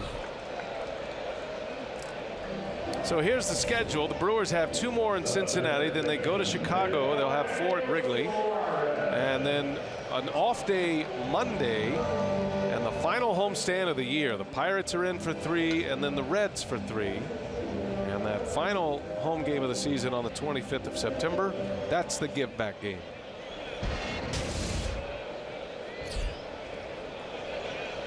Two outs, and here is Suarez, who takes strike 1. I know everybody's looking forward to that off day between the Texas-Colorado series. That is a very important off day. You need that in the last 3 games of the season. Very important to have an off game. Amen. A lot of off days on the road for the crew. Yeah, we've gotten into a lot of the local culture wherever we've gone with our various off days. Yep. Yeah, off days on the road, travel days for the Brewers. Of course, it's like that for every team. Well, in the big picture of travel in Major League Baseball, the Brewers have it about as good as anyone. Yeah.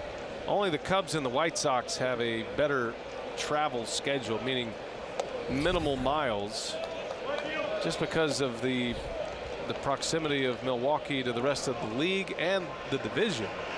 Very short flights around the division, 45 minutes to an hour typically all the way around. And Brewers have a nice travel schedule, and it's nice to have that Chicago grouping in there. So one of the things that really pays off, I mentioned this not because you care about travel and who's refreshed, but it does matter when you get into a pennant race and you're not having to travel the distances, say the Mariners or the Texas Rangers or teams in the National League like the Dodgers are having to travel. It gets difficult at that point of the year. There's a called strike 3, and Peralta 3 up and 3 down. 13 straight he has retired since the 3-run first.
since then, Peralta has settled in, and he is pitching very well now. Let's see if the Brewers can catch up with some offense now.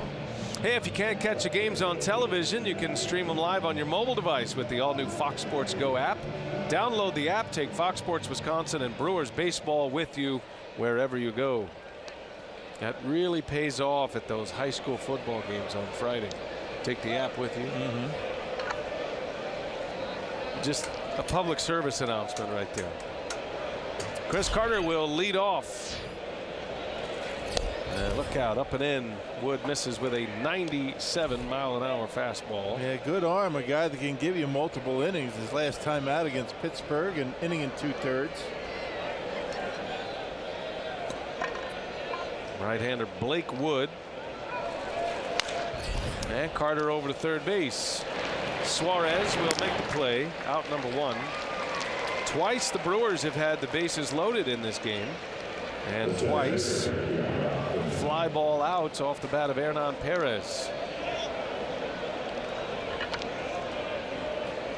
Here's Keon Broxton, who singled in the 4th inning. He hit a bullet into center field in the 4th. Yeah, throwing those hands at the baseball, fastball middle in. Using less body, more hands these days.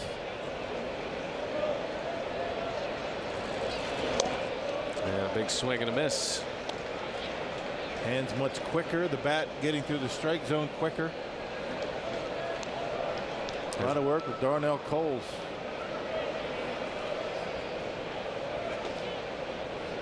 No balls and a strike on Broxton. And he's late, fouls it back. 97-mile-an-hour heat from Wood. The Reds carry 11 in their bullpen right now with September call-ups. They have 3 lefties. Had to pull one of those relievers out. They were carrying 12, but tonight Kivas Sampson made the start. Anthony DeSclafani was skipped in his turn in the rotation. There's a called strike 3 and the second out of the inning. What an electric arm of Blake Wood. Yeah, big fastball gets him. Hey, tonight's time of the game winner, St. Lawrence Seaway. Not SEA, but C-Way in Hartford if they call the Brewers by 8 o'clock tomorrow morning. They get 40 tickets to a Friday night game in the Miller Lite Beer Pen. That's for April or May of next year. It's offer courtesy of the Tavern League of Wisconsin and Miller Lite. Santana chases a breaking ball, and he's down in the count 0-1.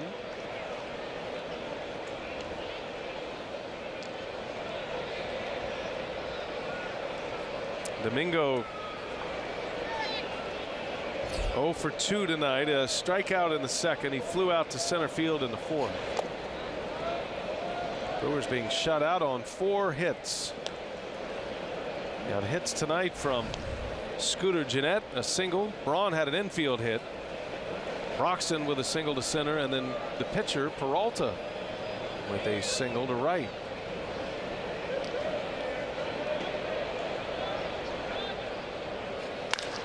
On the ground to short, Jose Peraza for the second out. Check it, the third out. Inning is over. 3 up, 3 down for Blake Wood.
.com trivia question tonight. Who was the last Reds player to steal 60 bases in a season? And if you said Eric the Red, you would be correct. 1986, he had 80. Every time I see Keon Broxton stand at the plate, I think about Eric the Red, Eric Davis. And the way he held his hands. Very similar.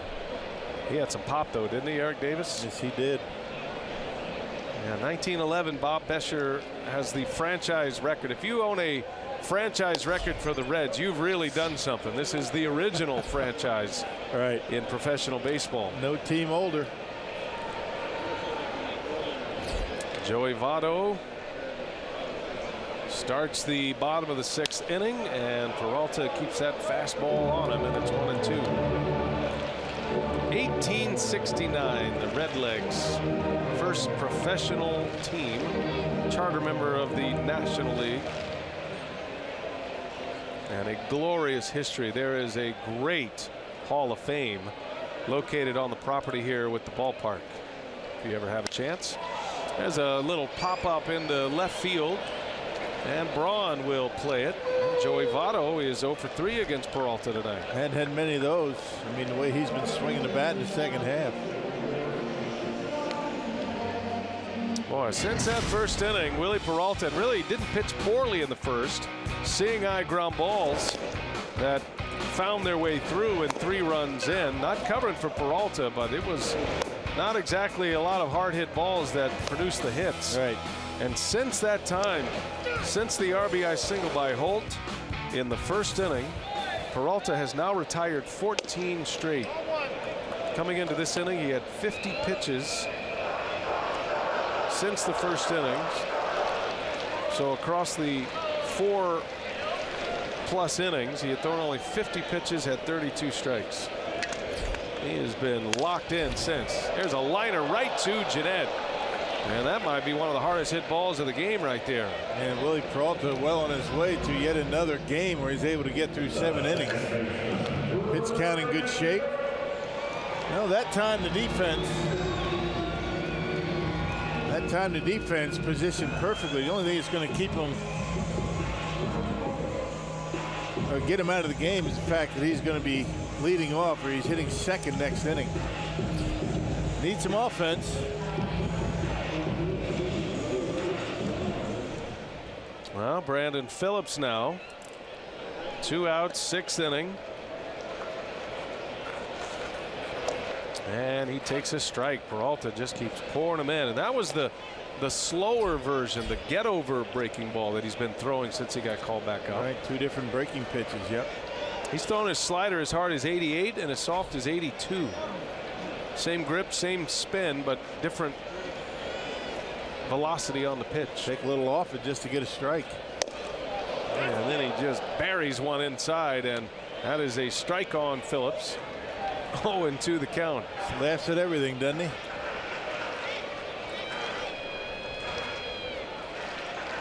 A lot going on in that helmet. A lot of tar and shining still.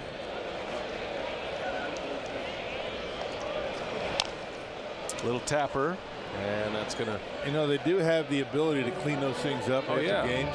Sure. I mean, but he said he chooses not to. It's like Craig Biggio's. Remember his helmet? I feel like Phillips has actually glazed his on in that position. Yeah. I mean, they do have that stickum spray. So you got 3 things to help you get a grip, right, Rock? You've got the pine tar rack. Yeah. That's old school. The stick. The glue stick. And then the little spray. Adhesive spray. Right. He's got it all going. I think he's got all 3 elements there on his helmet. It's disgusting. Here's the 0-2. And he takes a ball. It's a ball player is what it is. He's a baseball player, Brandon Phillips. And he's a good one. Multiple Gold Gloves. He's been an all-star. He has turned himself into one of the great Reds, second baseman of all time. Slow roller. That's going to stay fair, and this is going to be a base hit for Phillips. Another infield hit. The 3rd of the game for Cincinnati. and the first hit for a Red since the first inning. That snaps a run of 14 straight retired by Peralta. Another good pitch. I mean, just beats this one right into the ground and stays fair. The only chance the Brewers had was to let it go foul. It wasn't gonna. Hernan Perez made the throw anyway. Almost got him. And Brandon Phillips spending a lot of time watching that baseball. Almost got thrown out. So Phillips is aboard for Scott Schebler. Got the pitcher spot due up next for the Reds. And a big cut and a miss by Schebler, who drove in 2 runs with a single in the first inning. And a base hit into right center. And that was a ground ball. Brewers had Jeanette covering the hole, the second baseman covering the hole between first and second, and a 2-hopper found its way through into right center field, and 2 runs came in. That put the Reds on the board in the first. And then a little flare off the end of the bat to right field. Drove in another.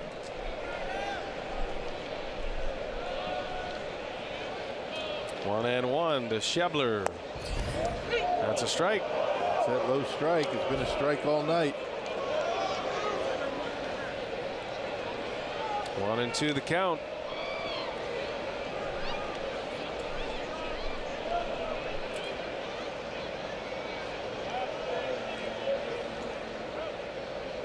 There are a lot of ground balls where those strikes are being called.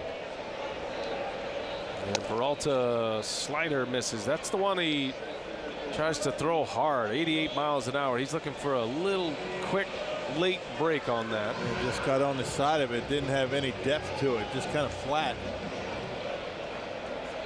Sometimes you overthrow it. And that's what happens. Runner at first. 2 outs. 3-0 Cincinnati. And Phillips takes off, and the pitch is fouled back. Delayed steal. The old delayed steal. Brandon Phillips wants to shuffle steps and then take off. It was a strong movement in the mid 80s, late 90s, or mid to late 80s, to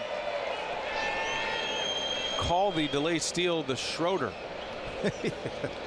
It didn't quite take though. Yeah, like I was wondering where would. you're going with that. I figured that was in my direction. I mean, that was your wheelhouse, the delay steal. I had a few of them. Yeah, you did.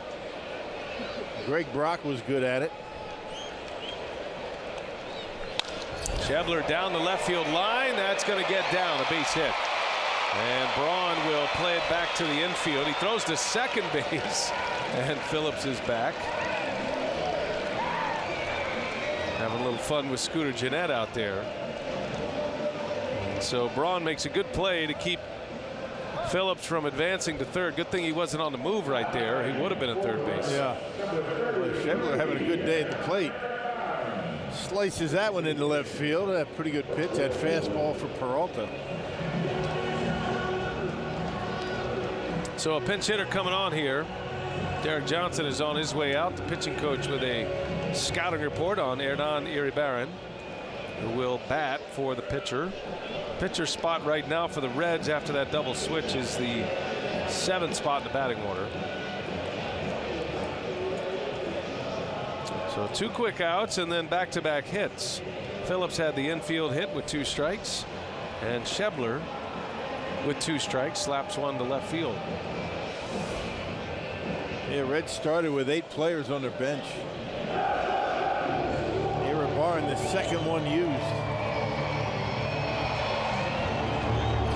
You got Suter, the left-hander, the Cincinnati native, and Jacob Barnes, the power right-hander. Lee Tunnell keeping a close eye on both. Both of them getting ready very quickly.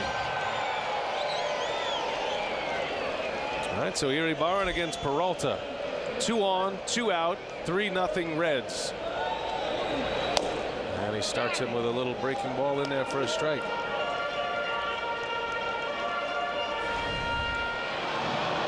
Can't afford to go down anymore at this point. Pretty good start for Iribarren. Check that out, 6 for 11.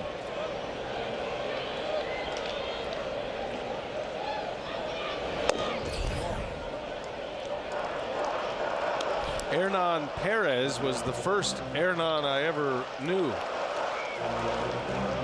And now we have 2 Hernans in the same game. Yeah.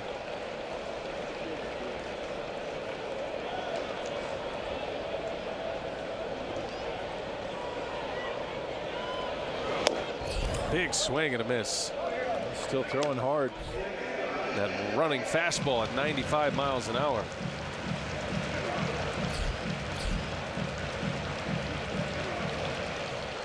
That curveball at 79. Fastball as high as 97.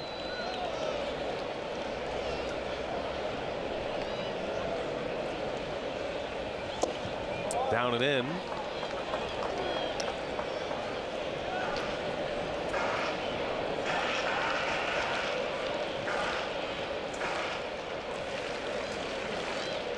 Iribarren had a brief window in the big leagues with the Brew Crew, 08 and 09. And a fastball just missed.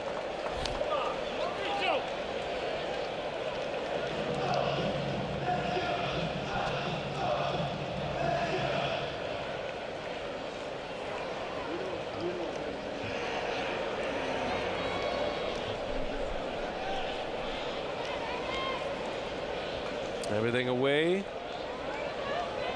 Full count. Maldonado sets up out there again. Runners go. Swinging a bouncing ball. Jeanette's got it. And will wind it up and throw him out to end the inning.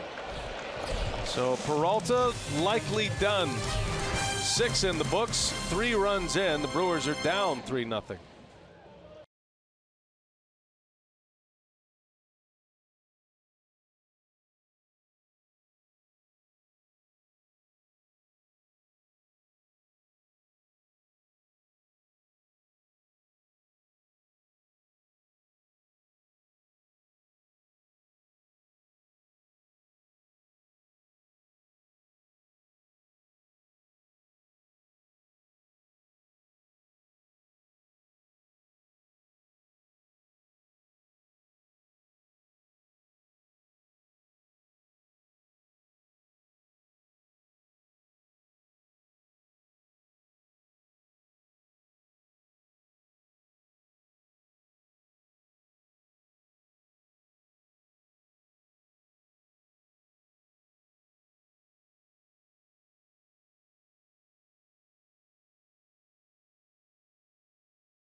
Baseball on Fox Sports Wisconsin is brought to you by Miller Lite, the original light Pilsner.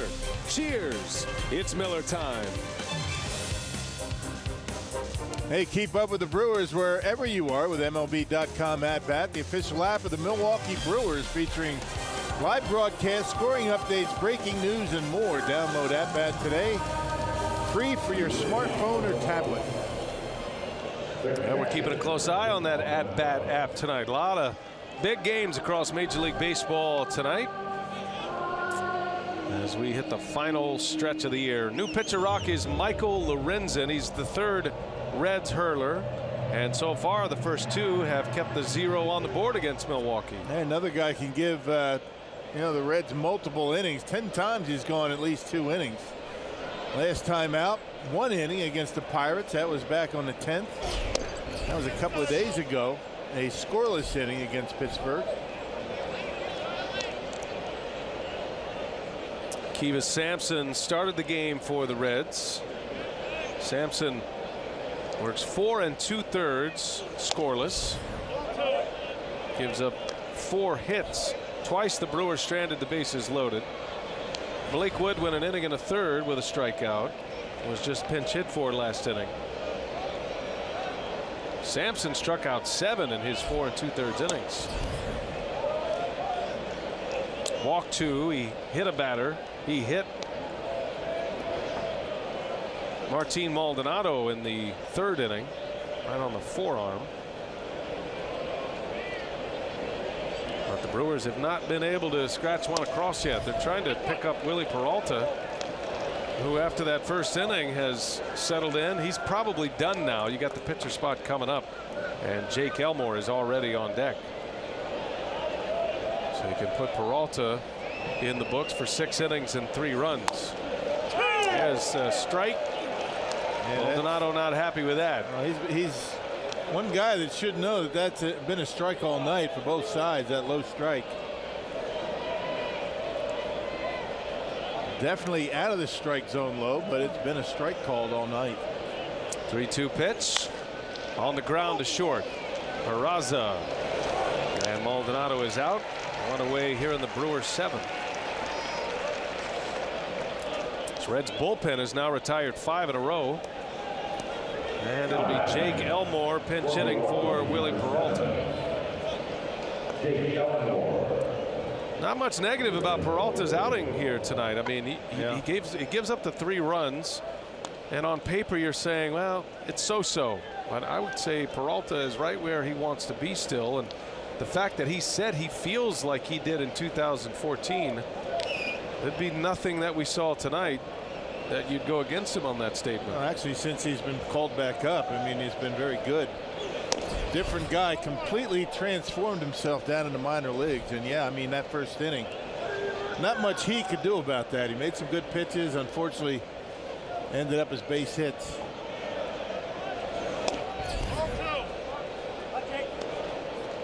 You like his focus. You like the way he's been very determined out there on the mound. He's worked with a very quick pace and just pounding the strike zone.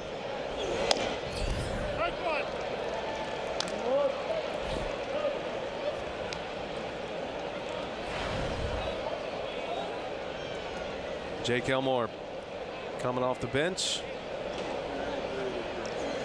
and he takes one down and in. Brewers have had 2 real good opportunities. They've come with 2 outs, but good opportunities. Bases loaded situation in the 3rd, and Perez flew out to right, and then a bases loaded situation in the 5th. Perez flew out to left. Perez has been the guy tonight with all the runners left on base. He has stranded 7 as a hitter. That happens sometimes. Yeah. You want to stay out of that wheel whenever you can, but he's been the one that have left all the runners on. Elmore, a little flare. Out is Phillips. He's got a long way to go, and coming in to try to make the play is Selski. Cannot. And Elmore is on. Yeah, I think Selski called up Phillips. Phillips probably could have had it. I mean, he got out there quickly as he can these days. Smiles at everything. Has a good time out there, base hit or not. And check it out. Phillips not as fast as he used to be. It looks like he might have been able to make that catch had Selski not called him off. So you can almost see the body language of Phillips. The veteran guy's been around. These young guys are playing hard. He goes, all right, youngster, good job. You good hustle. Just let me handle it next time. Constant smile, no matter what's going on around him. Here's VR now on the ground. Leaping Votto to second out there. That's all they'll get. Good play by Votto. And the second out at second base puts VR at first.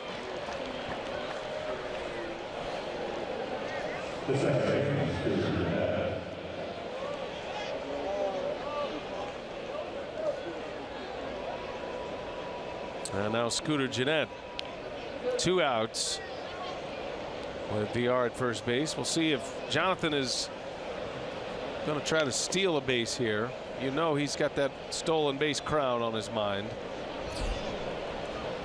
It's hard to know if the game calls for it or not. Like you're saying, Rock, it's what the Brewers do. It's part of their offense. But down 3-0. Well, it's not going to matter here because a balk by Lorenzen is going to send VR to second base anyway. And now the Brewers with a runner in scoring position. Well, you got to take advantage of it at some point here. You got to figure that Jeanette's going to get some good pitches to hit here. And with Ryan Braun on deck representing the tying run, you figure Lorenzen's going to attack him early. Let's see, is it kind of a flinch?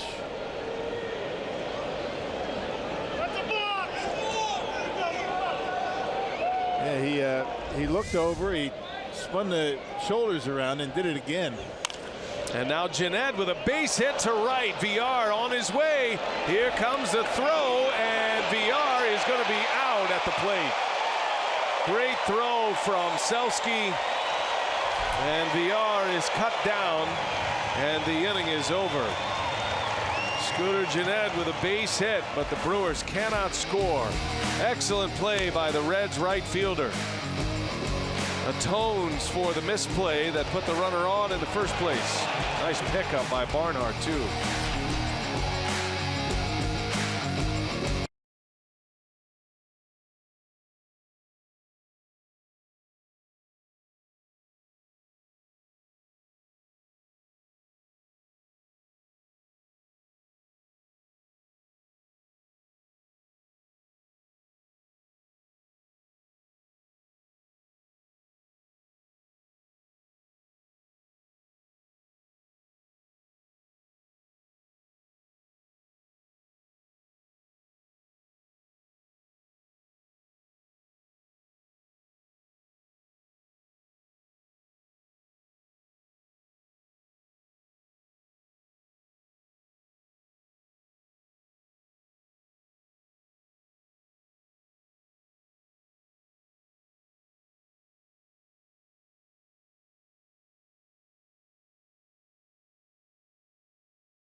And Jacob Barnes in relief for Milwaukee. And I was talking to Lee Tunnell, the Brewers bullpen coach, earlier today about the strength of Tyler Thornburg in that closer's role. Yesterday he had the 5 outs, only 15 pitches, but as a whole that bullpen has been strong. And Lee said, you know, for the last few years the atmosphere in the bullpen has been that everyone wants the ball, so stepping into different roles like setup or closer has been remarkably smooth. You know, Tunnell's been a steady influence out there the last few years, never in the spotlight, gives credit to all the guys out there, but he's done a really nice job as the bullpen coach for several years now for a pretty strong unit. He's a quiet guy, right, Craig? He's a guy that goes about his business kind of in an unassuming way, but he had a nice career in the big leagues. He's seen a lot of different organizations throughout his career as a player and as a coach. And known as a coach that is very in tune with the mechanics of each and every one of his pitchers. And it's like having 2 pitching coaches down there. You know, your bullpen coach is a guy that he used to be a guy that would be able to just, you know, warm up pitchers and help a guy warm up guys, but it's evolved into a much different thing right now. It's almost you know, your second pitching coach, and Lee Tunnell does a terrific job with that. He's right now looking like a professional cat herder with the massive bullpen he has in September. He's got 13 pitches out there, and you watch him before the game, and he's got guys all over the outfield doing their bullpen calisthenics, as they call it, bullpen Olympics. He's got a lot of people to manage right now. I think that's the guy that's kind of the polices the bullpen, number 55.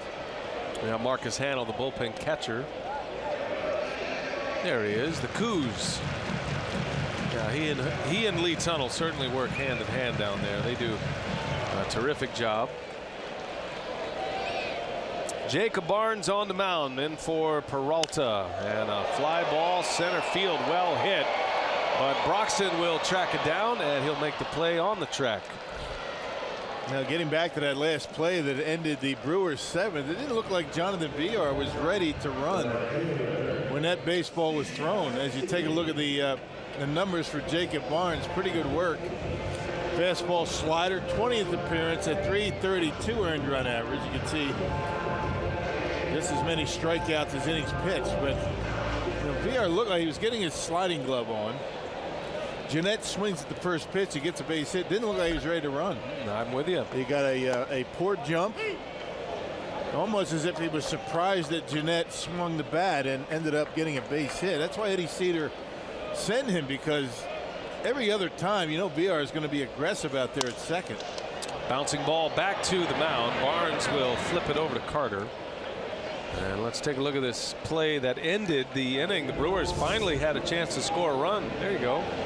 He's not ready. Yeah, he's not ready. Kind of flat-footed, putting the glove on, and Ed Cedar just assuming that, watching the baseball, assuming that Villar is getting his regular lead and aggressive approach. He sends him and he gets thrown out easily.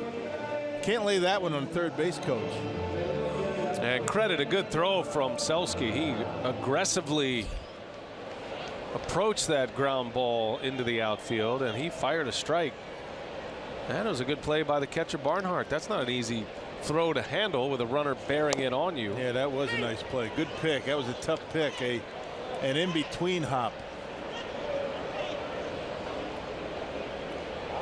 Jose Peraza with 2 outs.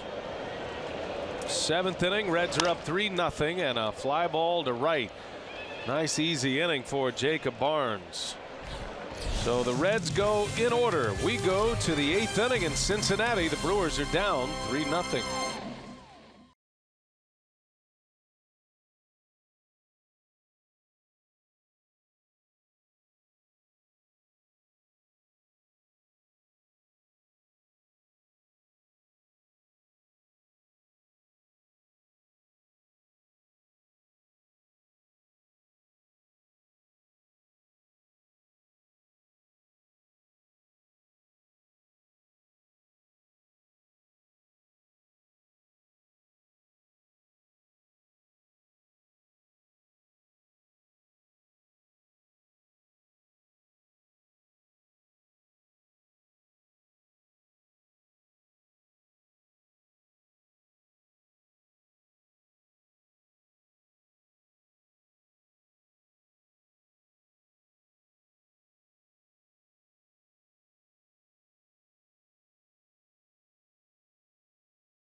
It's getting late here in the Queen City in Cincinnati. Brewers only have 6 outs to work with.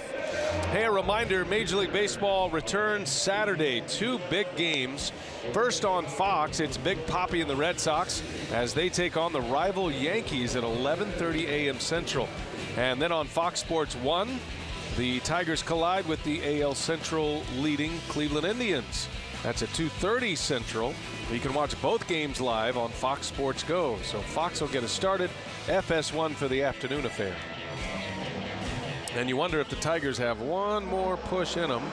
Cleveland has really locked things down in that division leading up to the weekend series with the Tigers. Indians have a 7-game lead. So a lot of changes here. Peraza goes to center field from short. And the new pitcher is the hard-throwing Iglesias, and he buzzes one past Ryan Braun for strike 1. Yeah, young man putting up some pretty good numbers, a 2.24 ERA. He has spent some time on the disabled list, but he has been lights out since coming off. A 135 since June 21st when he came off the DL.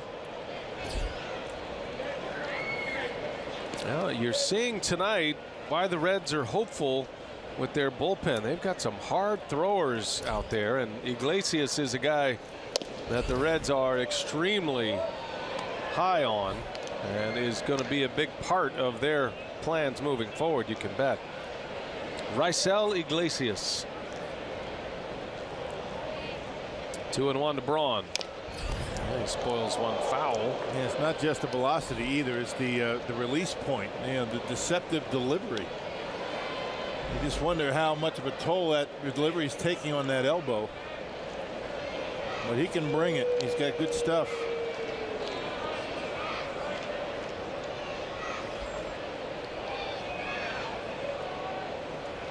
And Braun pulls one to third base. Coming in is Suarez. And Braun is out. First out of the 8th.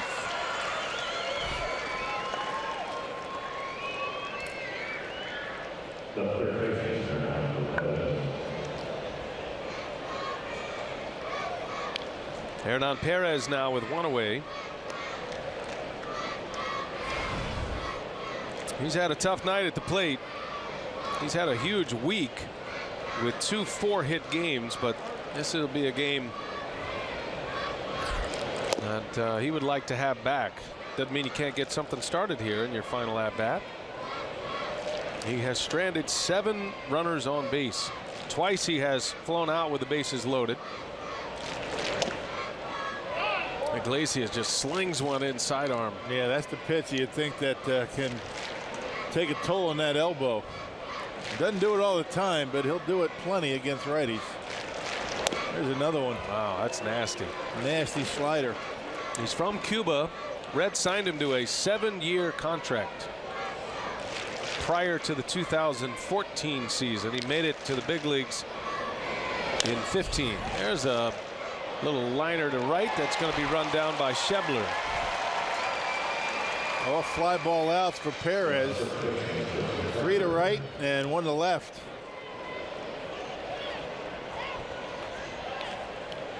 Well, there comes Chris Carter with 2 away. Carter tops the Powerball home run leaderboard with 33. And he is still 3rd in the league in that category. Cespedes of the Mets is right behind him now with 30. Adam Duvall here in Cincinnati has 30. And Matt Kemp has 30 with the Braves now. Padres and Braves, the 2 teams Kemp has played for. The leaders in home runs in the league, Nolan Arenado and Chris Bryant. 37 apiece.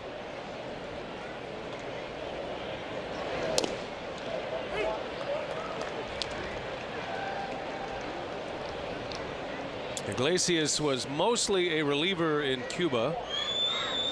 Once the Reds signed him, tried to make him a starter, had him as a starter last year, but he's pitched out of the bullpen mostly this season. And he's got closer stuff written all over him, no question. I mean, as important as the bullpens are these days, you got to wonder, this might be the spot for him. As that sidearm just slings it in there. He's got a little bit of El Duque in him, right? Yeah. Very deceptive delivery. Don't know where he's going to be throwing the ball from. The different release points.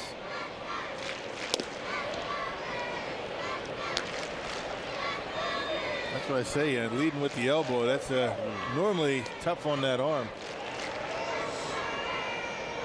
Orthopedic surgeons are lining up to get to know Raisel Iglesias, I'm sure.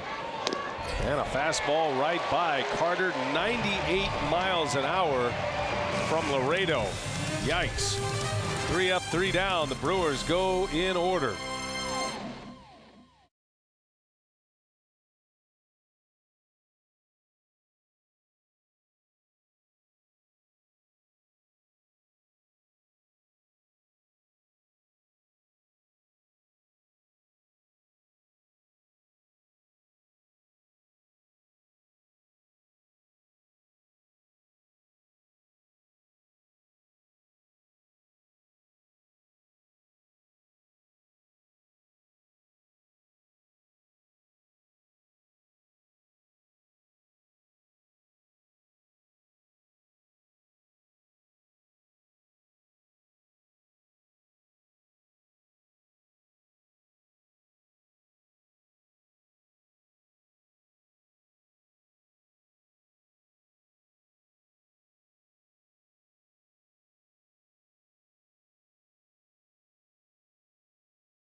Yes, he does. And the real irony is that during those years, Marge Schott was the only one with a mustache for the Reds.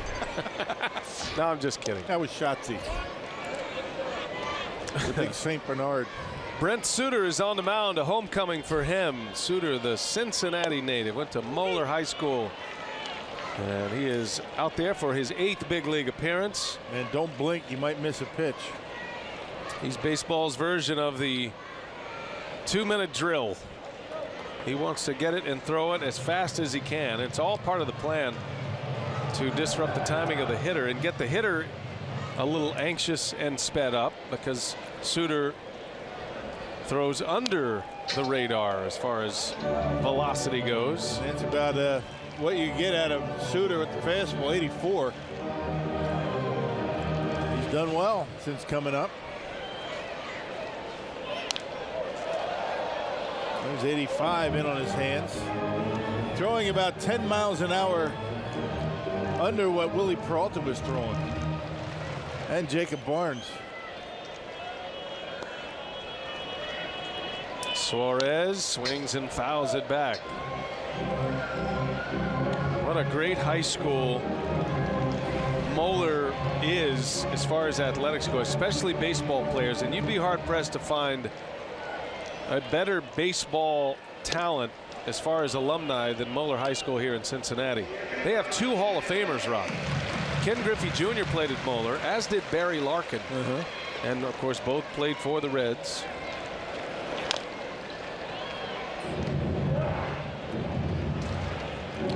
Buddy Bell was a Moeller High School. His father, Gus, played for the Reds. Buddy, who would go on to be a big league manager. And then Buddy's son, 2 sons, David and Mike Bell, both played at Moeller High School. A fly ball, little pop up. Jeanette is there, and he's got it for the out. Suarez is retired, 1 away. He got in on his hands once again.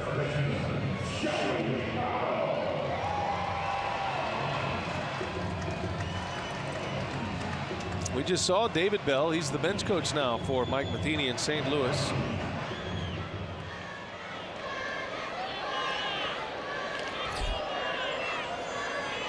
And Joey Votto, a swing and a miss. Suter working inside with that 86-mile-an-hour fastball. There's another one in there. 0-2 the count. It's got to be a big thrill for Suter to face Joey Votto here. Grew up a fan.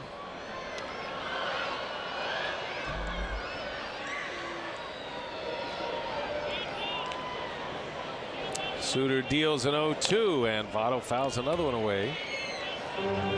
That's what's great about baseball. You've got a great mix here with Suter compared to Iglesias. Iglesias from Cuba, hard thrower, right-handed, throws from down under. You got Suter, throws in the low 80s, and yet they're both here in the big leagues. Yeah. That's as hard as Suter can throw right there, 86 miles an hour. And he's thrown nothing but that pitch at 84 to 86. And the speed up game. It's not like he's throwing a lot of changeups and curveballs. It's been, here it is, hit it. Hitter doesn't have a whole lot of time to try and outthink him. And Votto slaps one into left field, a base hit. So a good battle there, and Suter facing one of the guys he grew up watching play as a high schooler. And a base hit for Votto. He just keeps hitting. This guy's had an amazing second half. He's hitting over 400 since the All-Star break. Yeah, 1 for 4 tonight. And Willie Peralta handled him pretty well tonight.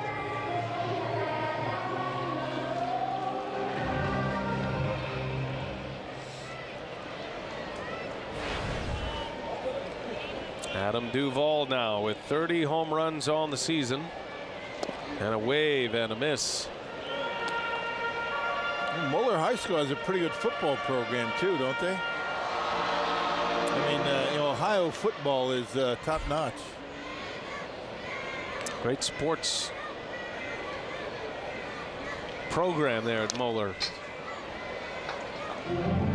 One of their better baseball players was a shortstop by the name of Alex Barlow, who ended up playing Division I basketball, was an excellent guard for Butler, the Butler Bulldogs. He was part of those Final Four teams. And yeah, their alumni list is impressive. And Brent Suter is the latest to make it to the big leagues. Yeah. By way of Harvard.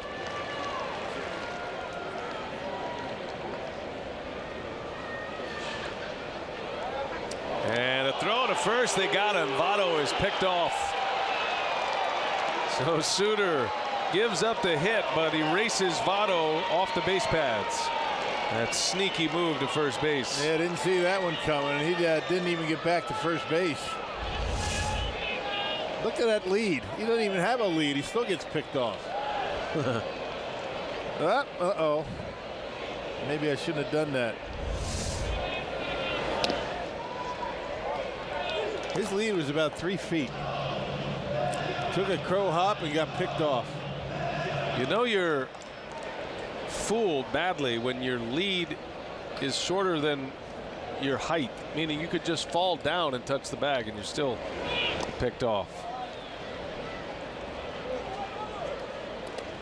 Remember Jerry Faust, the Notre Dame football coach? Yeah. He was the head coach at Moeller High School. Right. You're getting a lot of Moeller High School information, but we do it in salute of Brent Suter, who pitches in Cincinnati for the first time as a big leaguer. And what an inning.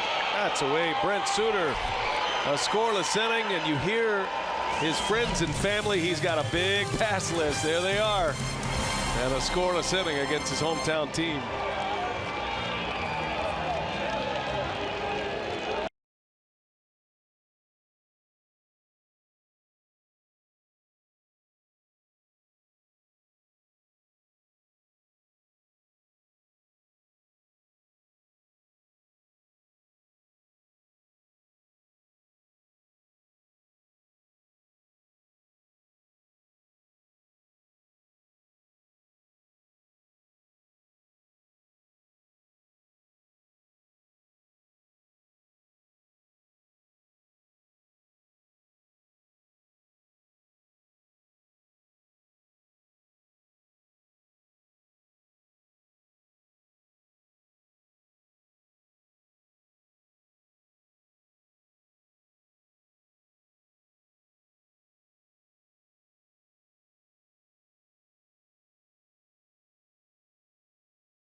Potawatomi Hotel and Casino. And don't forget tomorrow the Brewers and the Reds for game 2 of the series. It's 3-0 Reds as we go to the 9th. And Keon Broxton will lead the way.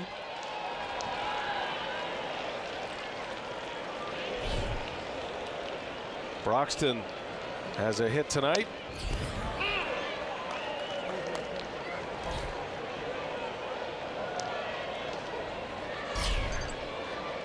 Broxton with a single to center field. He's 1 out of 3 tonight. Iglesias will remain. By the way, there's one more follow-up I'd like to tell you about. All right, let's hear it. On the Brent Suter Moeller High School, only because it's a really cool moment for him. As Iglesias deals and a foul ball our way. 1-2 the count. So the official scorer here is Mike Cameron. There's Mike, longtime head coach at Moeller High School. He coached Larkin and Griffey He coached 13 major leaguers and 2 Hall of Famers. Yep. And he was Suter's high school coach. As Iglesias strikes out Keon Broxton for the first out of the 9th inning. How many guys can say that, right? Yeah. I mean, that's got to be the only guy in the country that can say that. 13 major leaguers he's coached at the high school level, 2 Hall of Famers. MVPs and Hall of Famers. Right. And he's got another one to claim tonight in Brent Suter. Had to be a thrill for him, although knowing Mike Cameron, he's seen it so often with his players making it to the big leagues. That's a cool story. Iglesias is just ripping through the Brewers lineup right now. He looks unhittable at this point. And Brian Price is rolling him out there for what he hopes will be a 2-inning save. And if you're asking why Price does it this way, he would rather, and based on the past injury history, he would rather Iglesias pitch multiple innings in one game and then give him a day off, because he has not been effective in back-to-back games. He's had shoulder issues. They're just nasty. He's kind of the old school closer where he's saving games in multiple innings, and then he'll get a day off tomorrow, and then we might see him again for the finale. Mostly fastballs and mostly electric fastballs. As Neuenhuis strikes out, that one at 98. Wow. 3 consecutive Ks. Dan Straley's on the mound for the Reds tomorrow. He's a very good pitcher that they got from the A's. Matt Garza will pitch for Milwaukee tomorrow. Miller Lite, what's on tap? Airtime 5:30. Garza's been good lately. Brewers down to their last hitter in a 3-0 game, and Maldonado shows bunt, and he able to pull the bat back for a ball.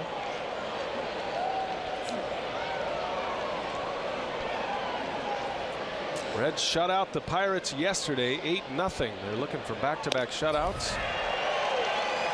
And in case you missed it earlier, we gave you the number. Cincinnati, if they finish this off, it will be their 7th shutout since the All-Star break. That is the most in the majors. For a team that is in last place, they're starting to put it together with their pitching. This is going to be easy. And this will be a shutout. And Iglesias with the most impressive 2 innings of the night in all of baseball. 6 up, 6 down, 3 strikeouts. And the Reds might have found their closer for the future. I'll tell you that. Reds pitching pretty good. Keeper Sampson did a pretty good job for the Reds tonight, but this young man right here, Iglesias, I mean, he is something to watch going down the stretch. If he's able to stay healthy, he could be something special. So the Reds win the opener, a 3-0 shutout. We'll take a timeout, and when we come back, Jeff Grayson and Davey Nelson on the other side with Brewers Live postgame. It's all